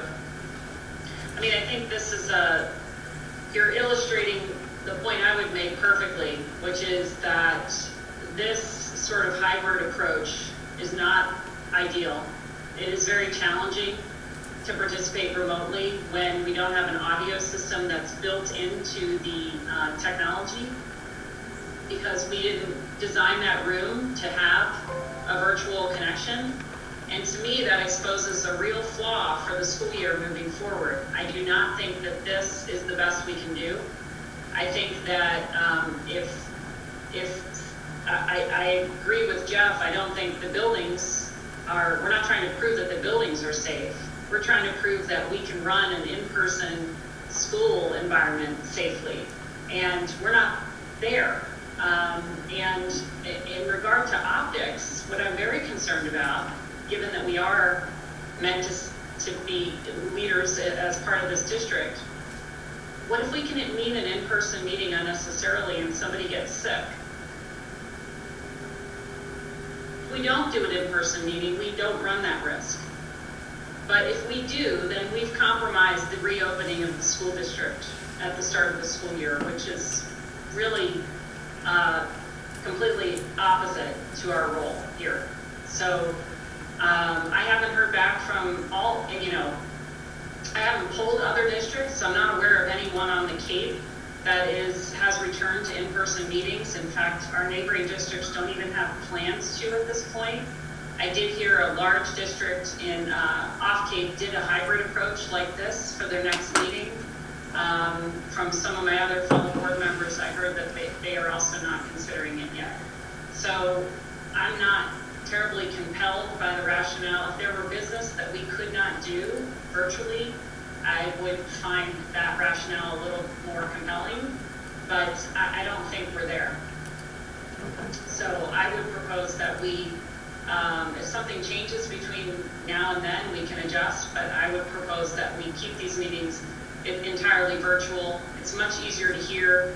We don't have to have people in the school looking around that room, the people who had to move the tables around, the people who had to come in and set up for Mashpee TV, the people who had to ensure access to the building, our teachers, I mean, it's just not necessary right now. Thank you.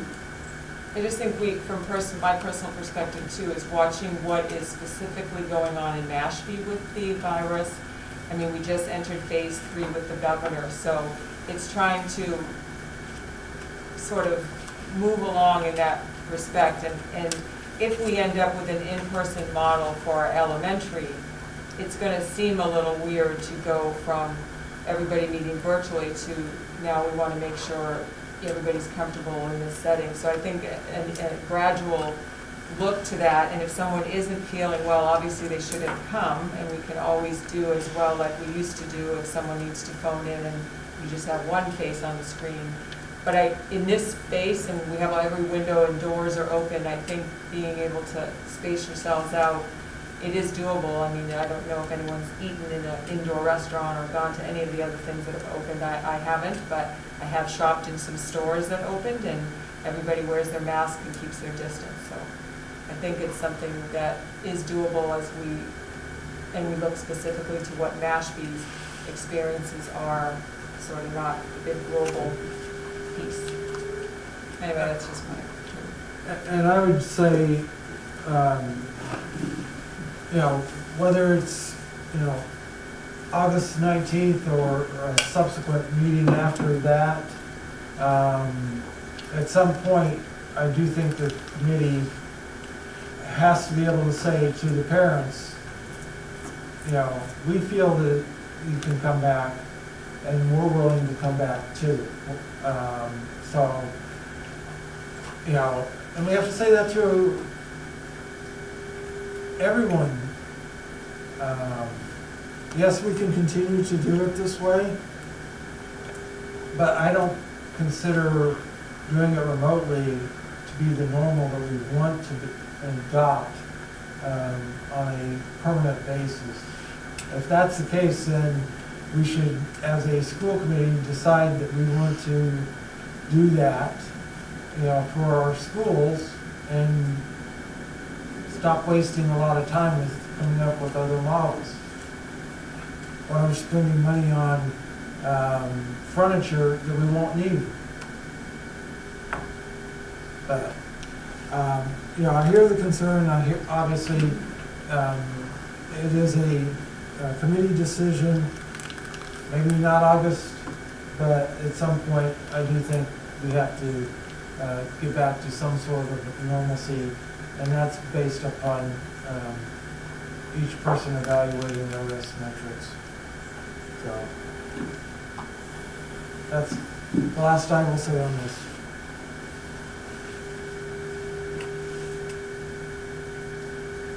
If I may, Mr. Chairman, just to reiterate, I had no intention of insinuating that this would be a good one. I just, you know, my question ultimately was, why now? Is it necessary to go to an in-place meeting when we don't even have any idea how we're going to do that in the schools, so optics are moot. At some point, yes, I agree, we need to come back to face-to-face meetings, and I hope that we continue to move forward in the phased approach, and we're able to figure out the safe way to bring our kids back to school. But you also have to understand there may be a situation where we cannot. It could be revenue-driven, monetary-driven. It could be that we have a second wave. There's many, many things that are going on here. But we cannot, as a committee, in my opinion, make rash, knee-jerk reaction movement on an individual basis that affect the entire administration, bringing everybody back in the question library. I just don't think it's prudent. Appreciate the time, and I'm not going to bring anything up again.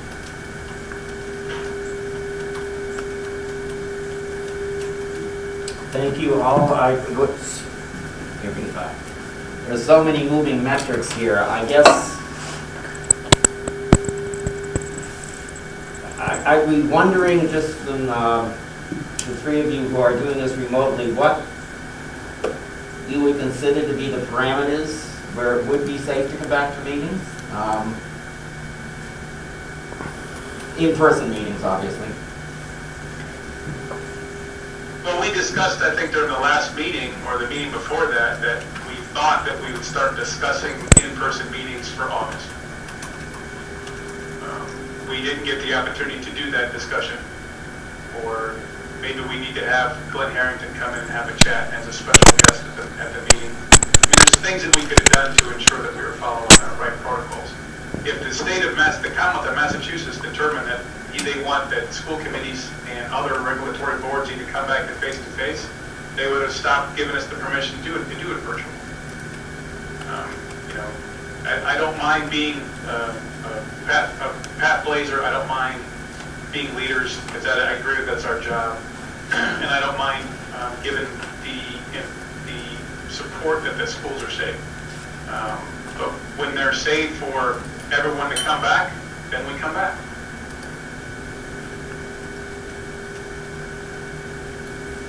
He said I wasn't going to say anything else, but I really am now. I'm going to leave it up to Nicole and Kathy. Thank you, Jeff.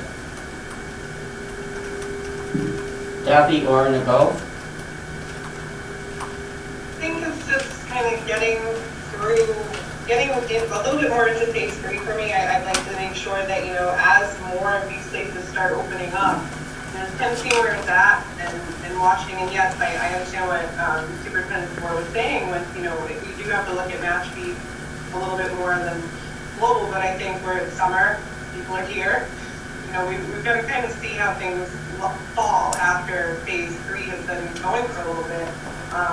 So again, I do agree with what's been said by fellow members, is that, you know, it's not about being the leader. Yes, we do need to set a tone. We do need to show that, you know, we have confidence in things and that we're willing to do things. But I think we also need to make sure we're doing it safely. And if we did have guidelines for that, or if we did have what the town, you know, is setting up for such meetings in person, if, you know, what the selectmen are doing for their in-person meetings, if they're having in-person meetings, like making sure we're following those same guidelines.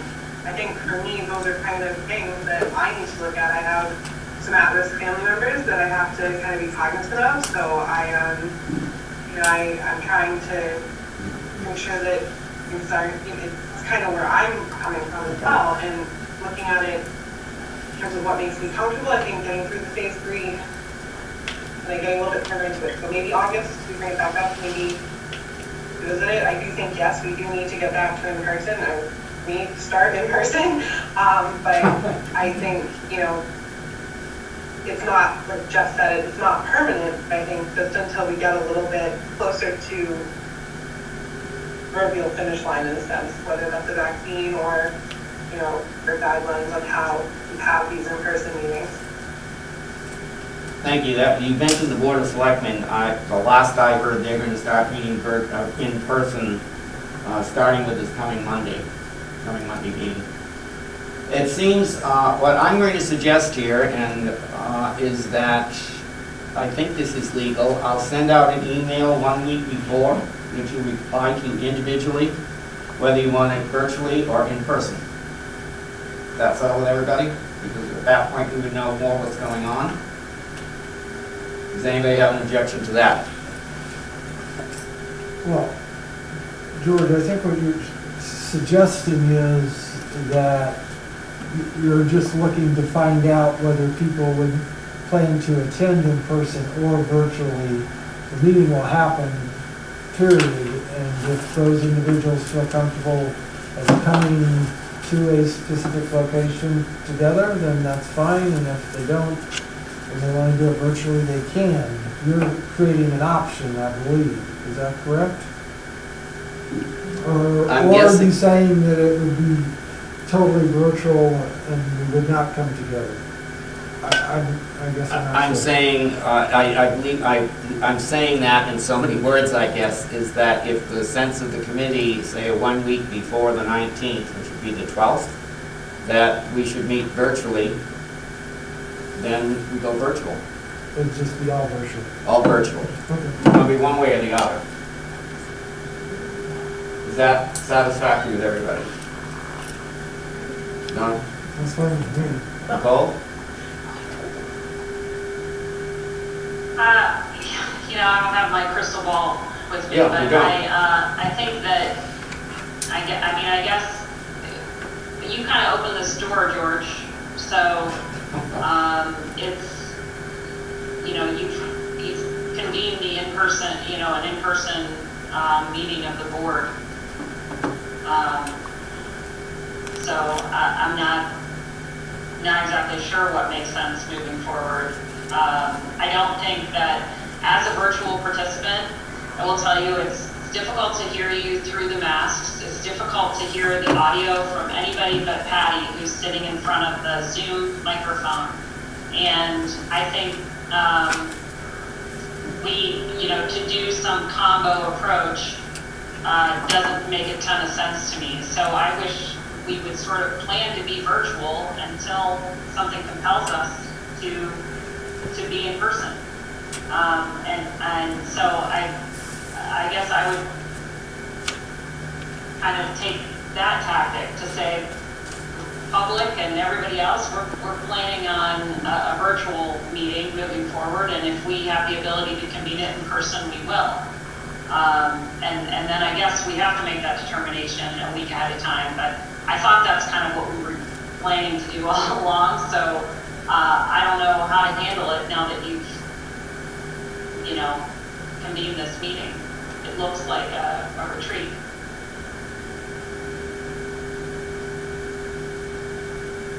Jeff or Kathy?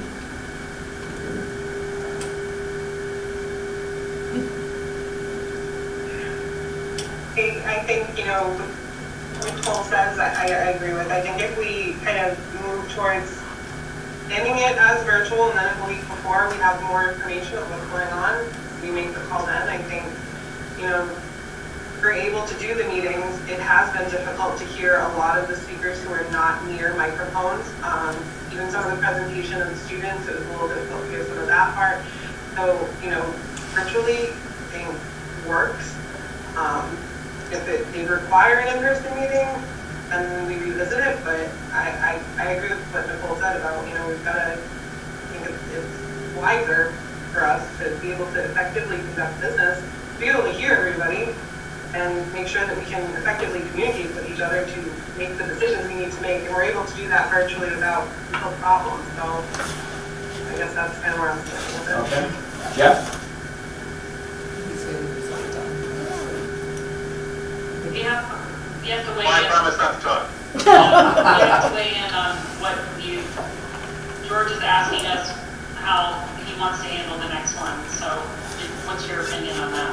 My opinion is what I've been preaching since we started the virtual meetings, that we were going to continue virtual meetings, and we would start talking about in person in August.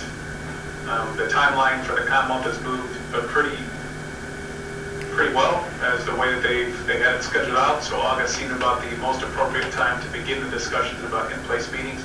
I think it's really important to understand that an in-place meeting doesn't affect 5 people behind this table.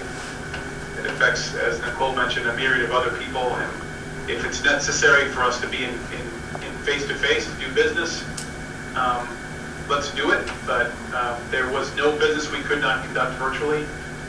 And I think that when it's, like I said before, when it's safe when we determine it's safe for the students to come back, then it's also safe for the janitor staff and the Mashpee TV staff and the administration and the, Kathy Loyko and everything to come back into question.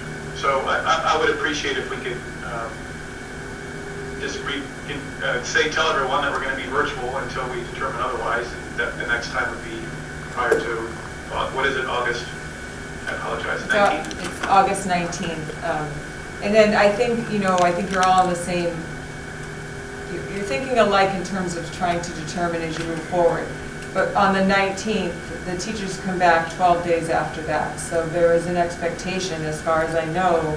I don't know what the model will be. We will have decided by then, but there could be the possibility of teachers being in our buildings 12 days after the 19th. So I know, and with all due respect, Patty, we have no idea if they're going to be back on the 19th or 12 days later. We have no idea right now what's going to happen in August, and that's why I just want to make sure that we're making informed decisions.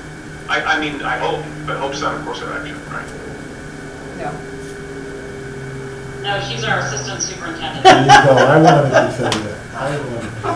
I've never heard that one before. Oh, yeah. That almost got lost on me. That went by me too, Nicole. Thank you. And just before we put a pin in this, the other thing I would say is that we should have a plan in place for a better version of this, because we will, even if we go back to meeting in person, we will, I promise you, have a version of this meeting sometime in the school year when we have to close, or we have to, totally cancel all evening activities or something like that. So I feel like we need to get a solution from Sean that really does this a little better, and that could be a great outcome of this process for the board to be able, especially like you said, with snow days and sort of things moving forward. But this audio issue is not it's not going to go away unless we fix it.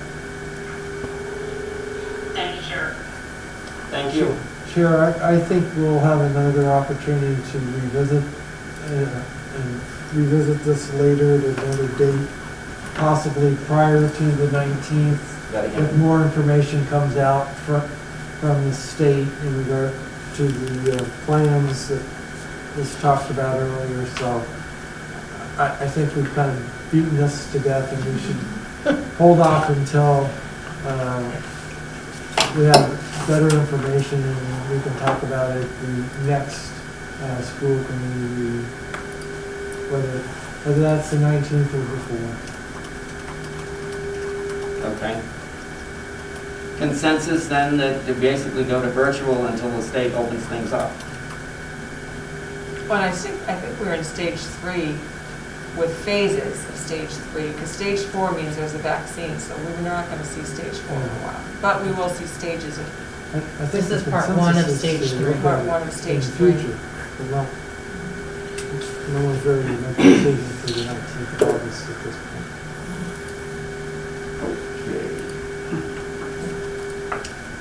Next, agenda topics for the MPS MTW joint meeting scheduled for July 22nd. Nicole, I'll turn that over to you. That's your bailiwick. Down here. Sorry, do you have copies of that for folks in the room, Patty? I do.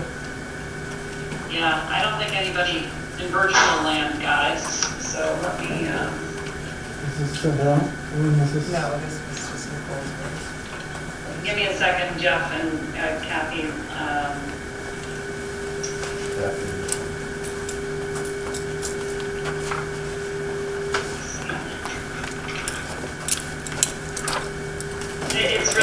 It's nothing, it's just a sort of compilation of the information I got from the tribe and things that we'd already talked about, and then some ideas from Patty in terms of the agenda, or potential agenda.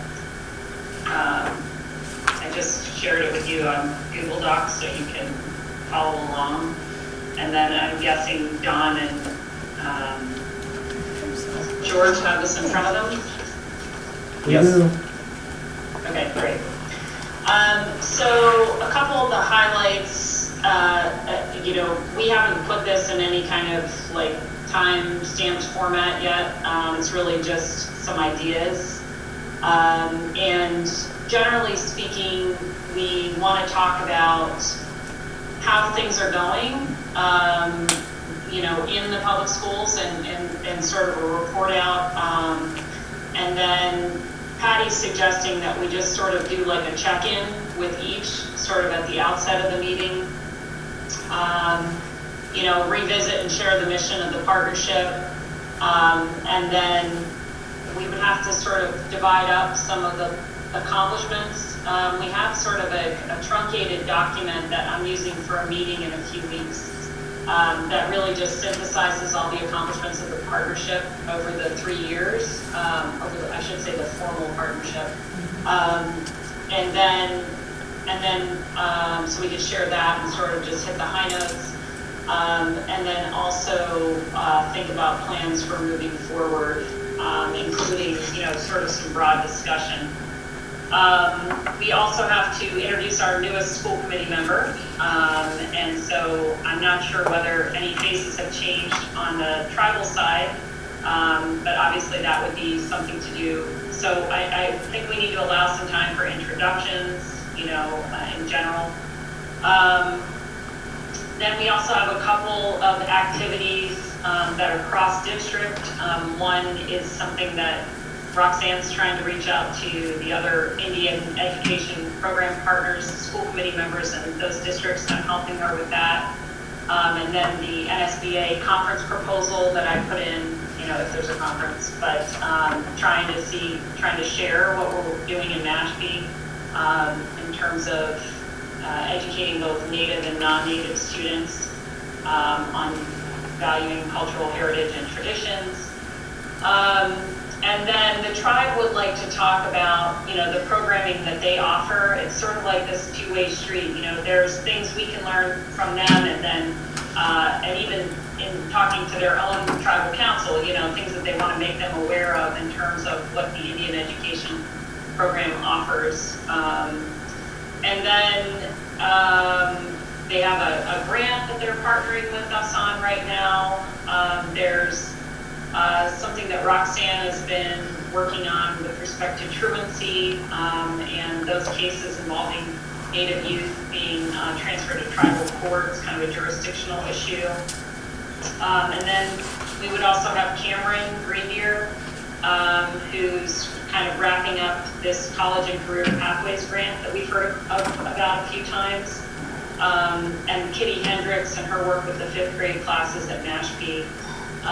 And then there's also this multidisciplinary team at the tribe, an elders panel that they want to talk to us about. So there's really quite a bit that we can cover. It's just a way, we just have to work out how we're going to map it out and hopefully not go for 2.5 hours. I think that's quite long. I had originally envisioned a meeting that was more like 90 minutes. But we want to make sure that we allow some time for, rich discussion and we might need to sort of identify facilitators because this is going to be a rather large group meeting. So we might want to think of break down the agenda in sort of like panel discussions, so that we have a process for people who want to speak up, because I think there are, I'm going to mess this up, but there are 12 tribal council members. Can't remember. It was like 9. I feel like it was 9, but they might not have all been there. I feel like it's 9, but I'm wondering if I'm thinking that because that's like Falmouth's school committee number. But in any case, the chairman is planning to attend, and then they'll have like their administrative support team too. So it's going to be a lot of people on the line for this. Patty, do you want to add anything? No, I'm just like one of the things I definitely want to make sure we highlight, although we won't be physically with them, but and I can't show it to you, but that poster that we're going to hopefully display in classrooms for our in-person learning and throughout the schools, I think is a really nice outcome of something that will be a way to reach non-native students with sort of an important message. And then if we end up going in the direction with the flagpoles, that's another way of really showing how we celebrate our native students.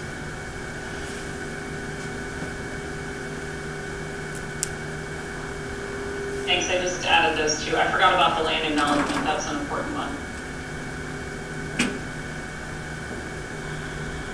So what do you guys think? Any thoughts? We're all doing so many virtual meetings right now. I would welcome your suggestions about how to do this well. Well, the problem with the breakout rooms is it's just a smaller conversation. I don't know. I mean, I think everybody is interested in hearing the tribal piece, and hopefully they're interested in hearing our piece. So it's a hard thing to. Oh, yeah. I didn't mean like actually separating people. I just meant sort of identifying the speakers for particular topics so that we kind of know who's going to be addressing the group, and then maybe developing some kind of process for questions and discussion that allows everybody to pipe up in some organized fashion. So, does that make sense, Patty? Yeah, so maybe that's something like you, myself, and Roxanne could sort of refine this a little bit and decide who might, obviously you're going to talk about sort of that national piece that you have. There's many things I can talk about. Cameron's going to talk about things. There's certain things that are right in Roxanne's world. So I think it wouldn't be hard to figure out who's going to talk, but then we invite other contributions or questions or comments, things like that. Have a period for that. Yeah. Yeah. Is there any sort of issues or questions that you guys want to raise with the tribe? Do you have any? Oh, I thought she was asking. Oh, maybe she was asking you guys. Oh, yeah, I was asking George and Don. George and Don, George, sorry. okay. No, do you have any, Don? Well, I guess similar to kind of the work that has been done on a portrait of a graduate, I would be interested in hearing from the tribe in regard to success or lack of success for recent graduates of Mashpee Public Schools who are members of the tribe and how they're doing specifically. I'm not sure if that falls under the data that Cameron has gathered. I don't know what that includes. Yeah, I know we looked at that in total, but I don't know that we've looked at that cohort separately. And to also get it from the tribe's perspective on how they feel that aspect is working. I think, a side conversation with Deshaun Diaz, who graduated, I believe, from Springfield, is going on for his master's in psychology in Florida and also going in the FBI. So and working for the town for the summer. There are, I think, wanting to know that narrative for a lot of our Native American graduates would be great, and it would be a great place to sort of pool that together, because it could be pretty inspiring for those who follow in their footsteps. Those who have, made some choices and, are really representing us very well out there in the big world and the tribe. The other thing that I would be interested in is what we being collectively, can do in regard to increasing the number of Native Americans who are part of the Mashpee school faculty, administration, etc. So those are a couple things that I would be suggesting that we might want to talk about. Jeff or Kathy? Did you hear me? Yeah, I would just say thanks for the hard work. I think this looks great, and it looks like very comprehensive kind of look at some great points, and I'm looking forward to it. And I would second both Jeff and Kathy there. I guess I'm more concerned about organization and how this thing is going to proceed with 9 people, or 9 and 5, 14 people. Really kind of a solid agenda, who's speaking when, where, and about what, and then go from there. Otherwise, I think this could get rather unwieldy. Well, I definitely think working, with Nicole and Roxanne, we could assign a time frame for different topics and really try to keep to sort of that, building it into, I think you thought it would be 90 minutes. So really holding to that, if that's what you felt it was going to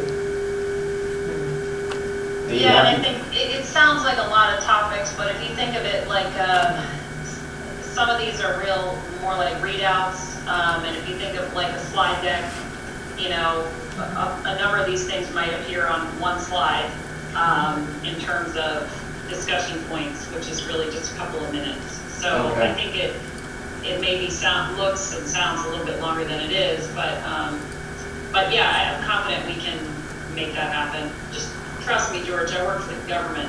I believe you. I believe you, ma'am. Any I others? think mess with this all the time. I'm sure Patty can help me figure it out. Yeah, so we'll, after tonight, we'll find a time to sit with, or meet with Roxanne, and then also deciding on what visuals you want, or we should put to go with certain topics, so we can have a shared screen and do that too. Okay, any other questions or comments on the joint meeting? The only last comment that I would make is I would appreciate if there are any handouts or slides that will be covered in the meeting that can be shared in advance with the meeting packet. Please include those. Sure, that can be done. Town Seal Committee. Nicole, I believe this was you? Yeah, I had, was somebody saying something? No. It sounded like a dog. Sorry, yeah, I had asked for this to be on the agenda. When I learned about, I think you guys might remember, we voted on this May 2019 at town meeting. to redo the town seal. Interesting in light of today's environment that we were kind of a year ahead of schedule, but the town in September stood up an ad hoc committee that Patty was invited to represent the schools on. It also includes the town planner, Evan Lair, someone from the Historical Commission, the director of the library, and I'm forgetting one person. Did you get the, Terry? Terry Oh, Quill? and then a tribal designee, and then the a member of the Board of Selectmen is chairing the committee. And so, the charge of this committee is to plan, review, design, and recommend a draft town seal to present to the Board of Selectmen. And the proposed town seal would be subsequently sent to town meeting and then voted on by town members.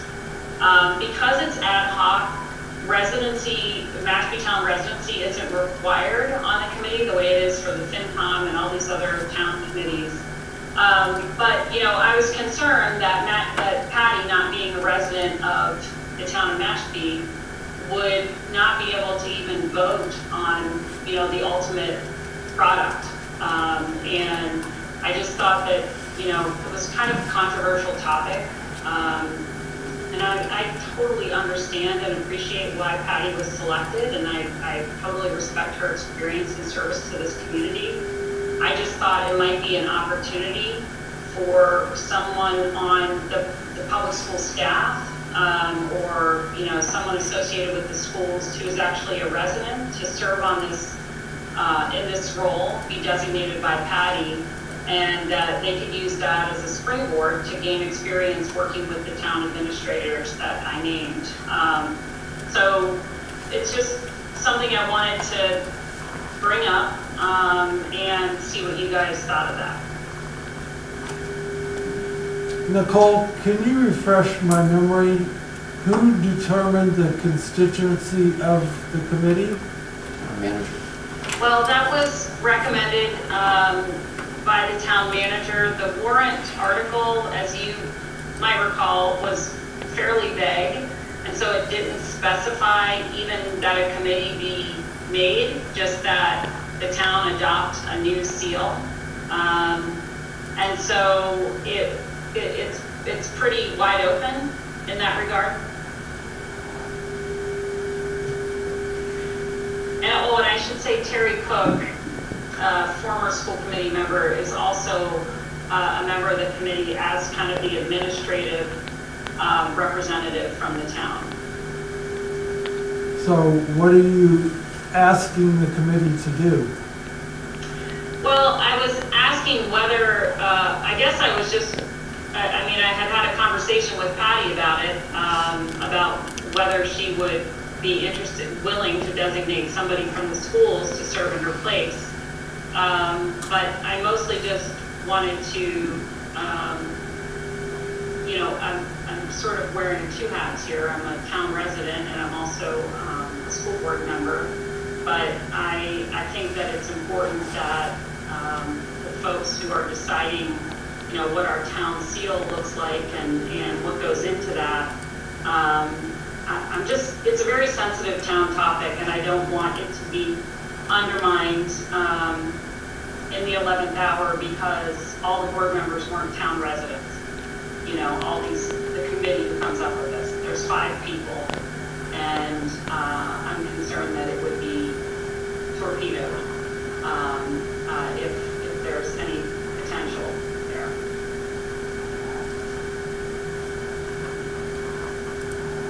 I guess I appreciate the concern. I'm struggling with how it falls under our purview. Yeah.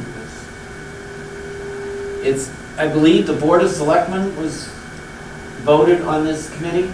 Am I correct? Yes. Okay. So it changed a little bit, but it's town manager who proposed it. I'm having a little trouble hearing you, Don. He just said it was the town manager, and he's talking out loud here. Yeah, I'm Thinking sorry, out loud. I'm thinking out loud. It's the town managers who have proposed it, and I guess the Board of Selectmen approved the appointments.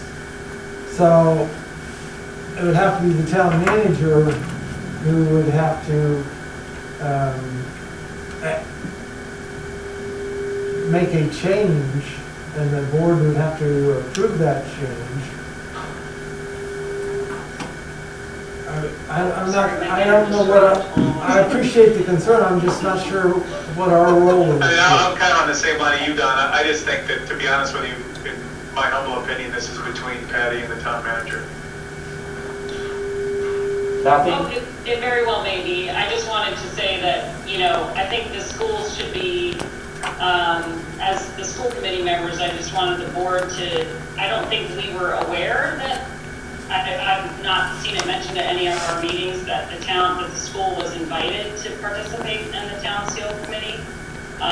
They haven't really met because of COVID. We have met 3 times in person prior to COVID. I gather that not much has been done to this point. That's the way you characterized it to me. Well, there wasn't much that had happened to date. We reviewed town seals from various towns. We also, Evan Lair has a certain skill set, so we had a conversation of what we felt we would want Mashpee to be represented. What would you get the feeling from when you looked at their seal? And so the next step was he had sent us this template to use for sort of sharing ideas. Okay. Kathy? I think if it was voted on and approved, I mean, I hear what Nicole's saying about concerns that I'm not being a resident, but I feel like if it's already been out there for a little bit, it might be okay. I also think that there's been a few meetings already and Patty started the process. I'm just one member of that planning group. Well, there's only 4 or 5 members, but Yeah, it's a small group, but and I hear what you're saying too about it being a very sensitive subject. I remember the town meeting very well, how that was an interesting vote. So I think, you know, if we can support, and if it does come to something where, you know, that if that shouldn't, you know, becomes a question or an issue, would one of us, are you suggesting one of us would then kind of maybe step in to the school kind of representative in a sense? Is that kind of where you were going with that? not necessarily one of us. I was just thinking, you know, we have principals and tons of people who work for the schools that are residents, and I don't know, it sounds like, I guess my question was to Patty was, you know, are you willing to designate somebody? Should it come to that, or is that? I don't know why it would come to that, except that you raised the question, because I was honored to be asked to be on that committee, and I feel that my service to this town does qualify me to share my thoughts and be contributing to a seal that's going to well represent the people who live in this town. Personally, I can't think of a more collaborative person than Patty to represent the schools on that committee. But, you know, Well, it's truly the town manager's decision. This isn't an issue of Patty's qualifications at all. If this were anything but our town seal, I wouldn't be even thinking about it. But anyway, I just wanted to raise the issue. There's nothing to really be done about it, but when it first came on the agenda, I thought that was going to be happening, that she was going to be designating somebody, and so that isn't going to happen. So it really is just more to flag it and to just make you all aware that we have Patty representing the schools on that committee and that she may need our support. Thank you, Nicole. Any other discussion? Okay, next topic, Town of Mashpee Youth Commission. So this is another action from the very same town meeting that has had actually less activity. The town manager has indicated that they don't really have any process in place for how they're going to stand up the membership to this.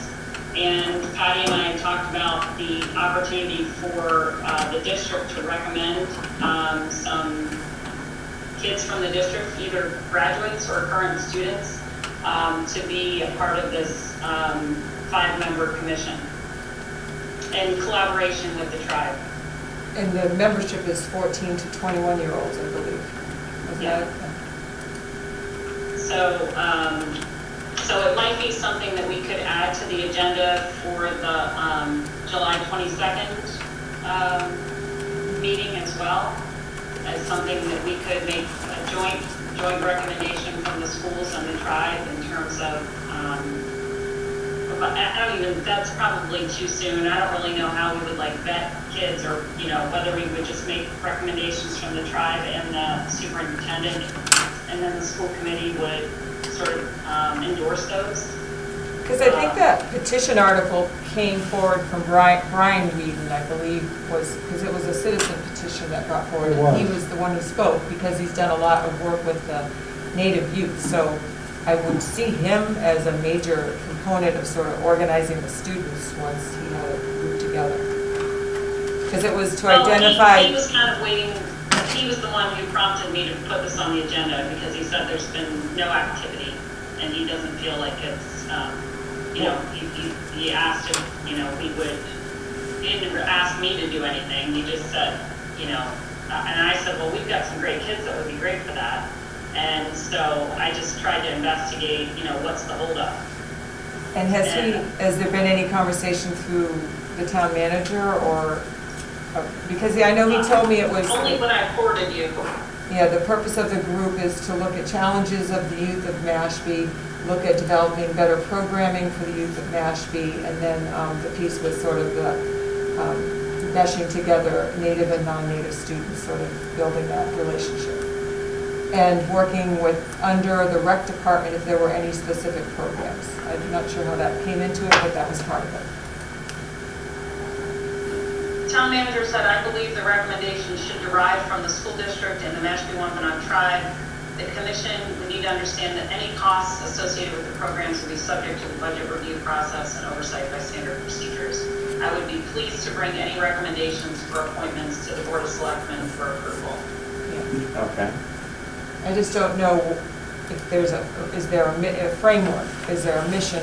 You know, I think a conversation with Brian, because he has the vision. Brian Whedon did. Well, would this be something that we could pass along to the outreach working group? Maybe work on with Brian? It could be, or it could land as sort of something under some of our high school programming, because that's the age group that it hits. It feels like it would lend itself up there to sort of an action-based club that sort of accomplishes some tasks. I don't know that it's as outreach. It doesn't feel as outreach to me as it would be more of a sort of an internal partnership with tribal and non-tribal students, but 14 to 21, and then obviously pulling in an older student would be great, a graduate or... Can I ask a question? Yep. I guess I'm just, if that's where my question kind of is it really more a school club? Because I know at like 1995, 96, like I sat on the youth commission in Mashpee, and it was kind of a similar makeup. We had the rec department, and the whole point was to think they could address the issues and try to come up with programming. Are we specifically this commission going to specifically look at school-based issues, or is it going to be looking more town-wide? Like my understanding was it was going to be more town-wide, and yes, integrate those relationship building between our tribal members and our non-tribal members, like residents, and help them kind of come together to create programming for younger ages. So that's part of me says you do need to kind of have, like, you know, Mary Bradbury at the rec and get that whole collaboration. Again, framework, yes, is important, but I guess I don't see it as just a school club, so I guess that was kind of where my question was, is it a school club or more than that? I think Nicole's frustration is who is taking the lead of it to make sure it's happening. And I do think what Kathy said, that the town side, we can support it, we can be very much involved with it, but I don't know that it starts with us. We're a component of it. Yeah, thanks, Ben. I mean, if I remember correctly, and again, it's going to be muddled because it's in my old brain, but when that was presented to the town, I mean, some of the comments that were made is that these issues need to be presented to the executive and the town manager, not the school committee. We've already got, luckily, a pretty good relationship with the pulse of the kiddos in Mashpee. I agree that, I'm kind of disappointed in the fact that this was the answer. What the plan is that, okay, school committee, make it happen. Well, I don't think it was school committee make it happen. I think he was saying, if you have ideas or suggestions, we'll entertain those. I think it's an opportunity to work hand in hand with the town on something that doesn't involve the budget or, all these controversial topics. I think it's exciting, and I think that it's a partnership that really brings together the tribe, the town, and the schools on one thing. So to me, that makes it distinctly outreachy, but I'm not looking at this from your vantage point, Patty, so I probably mean something different, when I say outreach, and I think it's just, I'm hoping that we can have somebody I was kind of thinking Kathy would be interested, but I'm not going to, but being that she grew up here and knows where all the bodies are buried, and that's good history and experience that you have in terms of the last, a former iteration of this. So you might be a good person to work with Patty on and the tribe on, helping us get this thing stood up. I don't think it's our job to stand it up, but I think we can kind of push this along, and I think it's a great time for kids to get involved and be engaged in the government and with the committee with all this other stuff going on. So I guess that's why I wanted to raise it. So, Nicole, from a due process standpoint, what I believe would happen is individuals would have to represent or create a letter of interest or indicate that they're interested, and then those individuals ultimately would go to or would be appointed by the Board of Selectmen to that commission.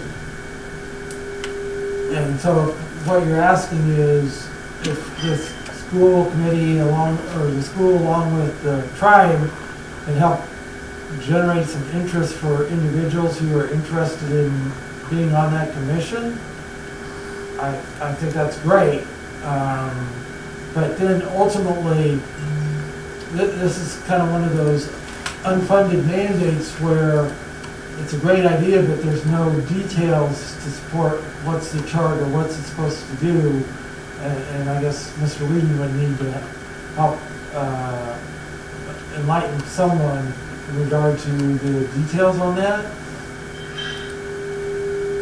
Maybe, I don't know, Kathy, if he might have been involved back when you were, so he might have a memory of wanting to resurrect something that he had been involved with. I don't know. Yeah, no, he wasn't on it with me.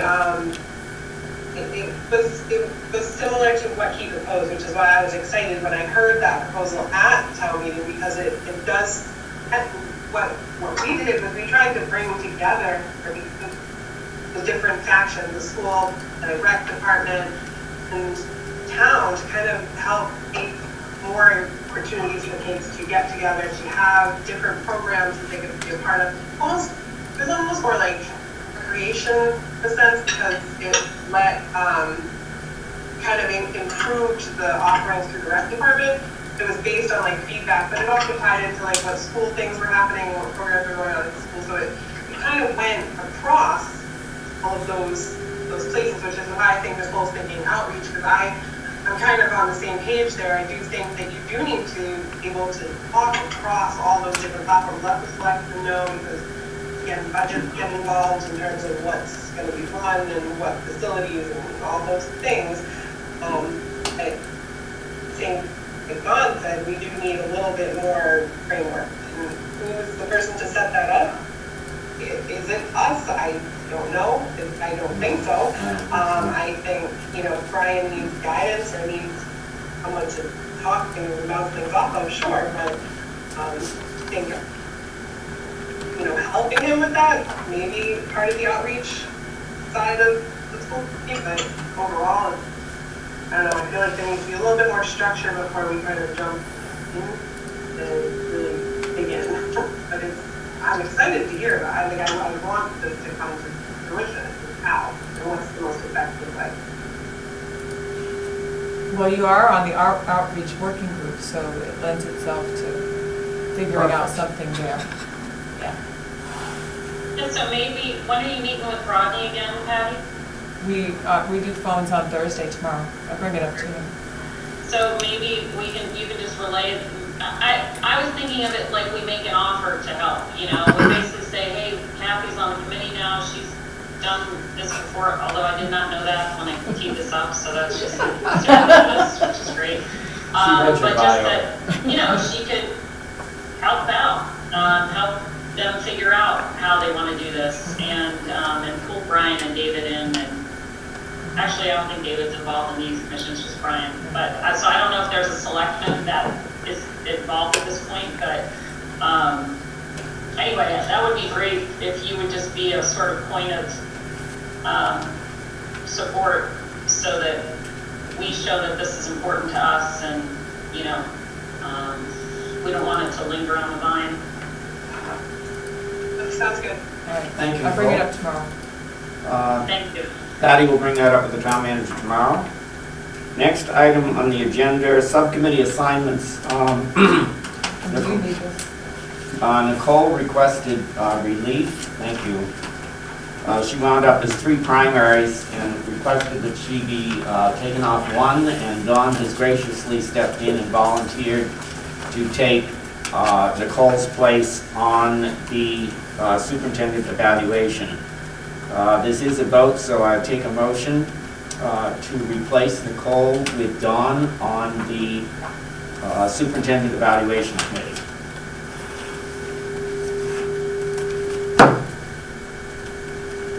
Make a motion.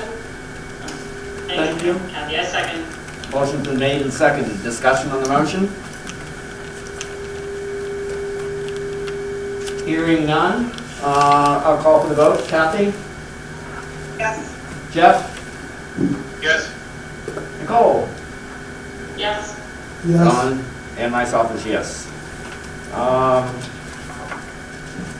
There are no items that have come up that I don't know about in advance. No public comment, I don't believe. Nope, no public comment. No. Anything else with anybody?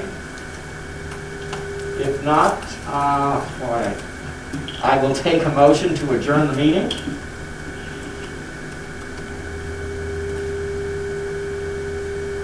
So moved. Thank you. I was going to make him sweat it out for another 10 seconds. I got stuck in triple mute, sorry. Okay, So, this is the second. Was that a second by you, Nicole? Sure. Okay, made and seconded. Any discussion on the motion? Hearing none, how do we vote? Kathy? Yes. Jeff? Yes. Nicole? Yes. Dawn? Yes. And myself, yes. The meeting stands adjourned. Right. Thank you all for coming.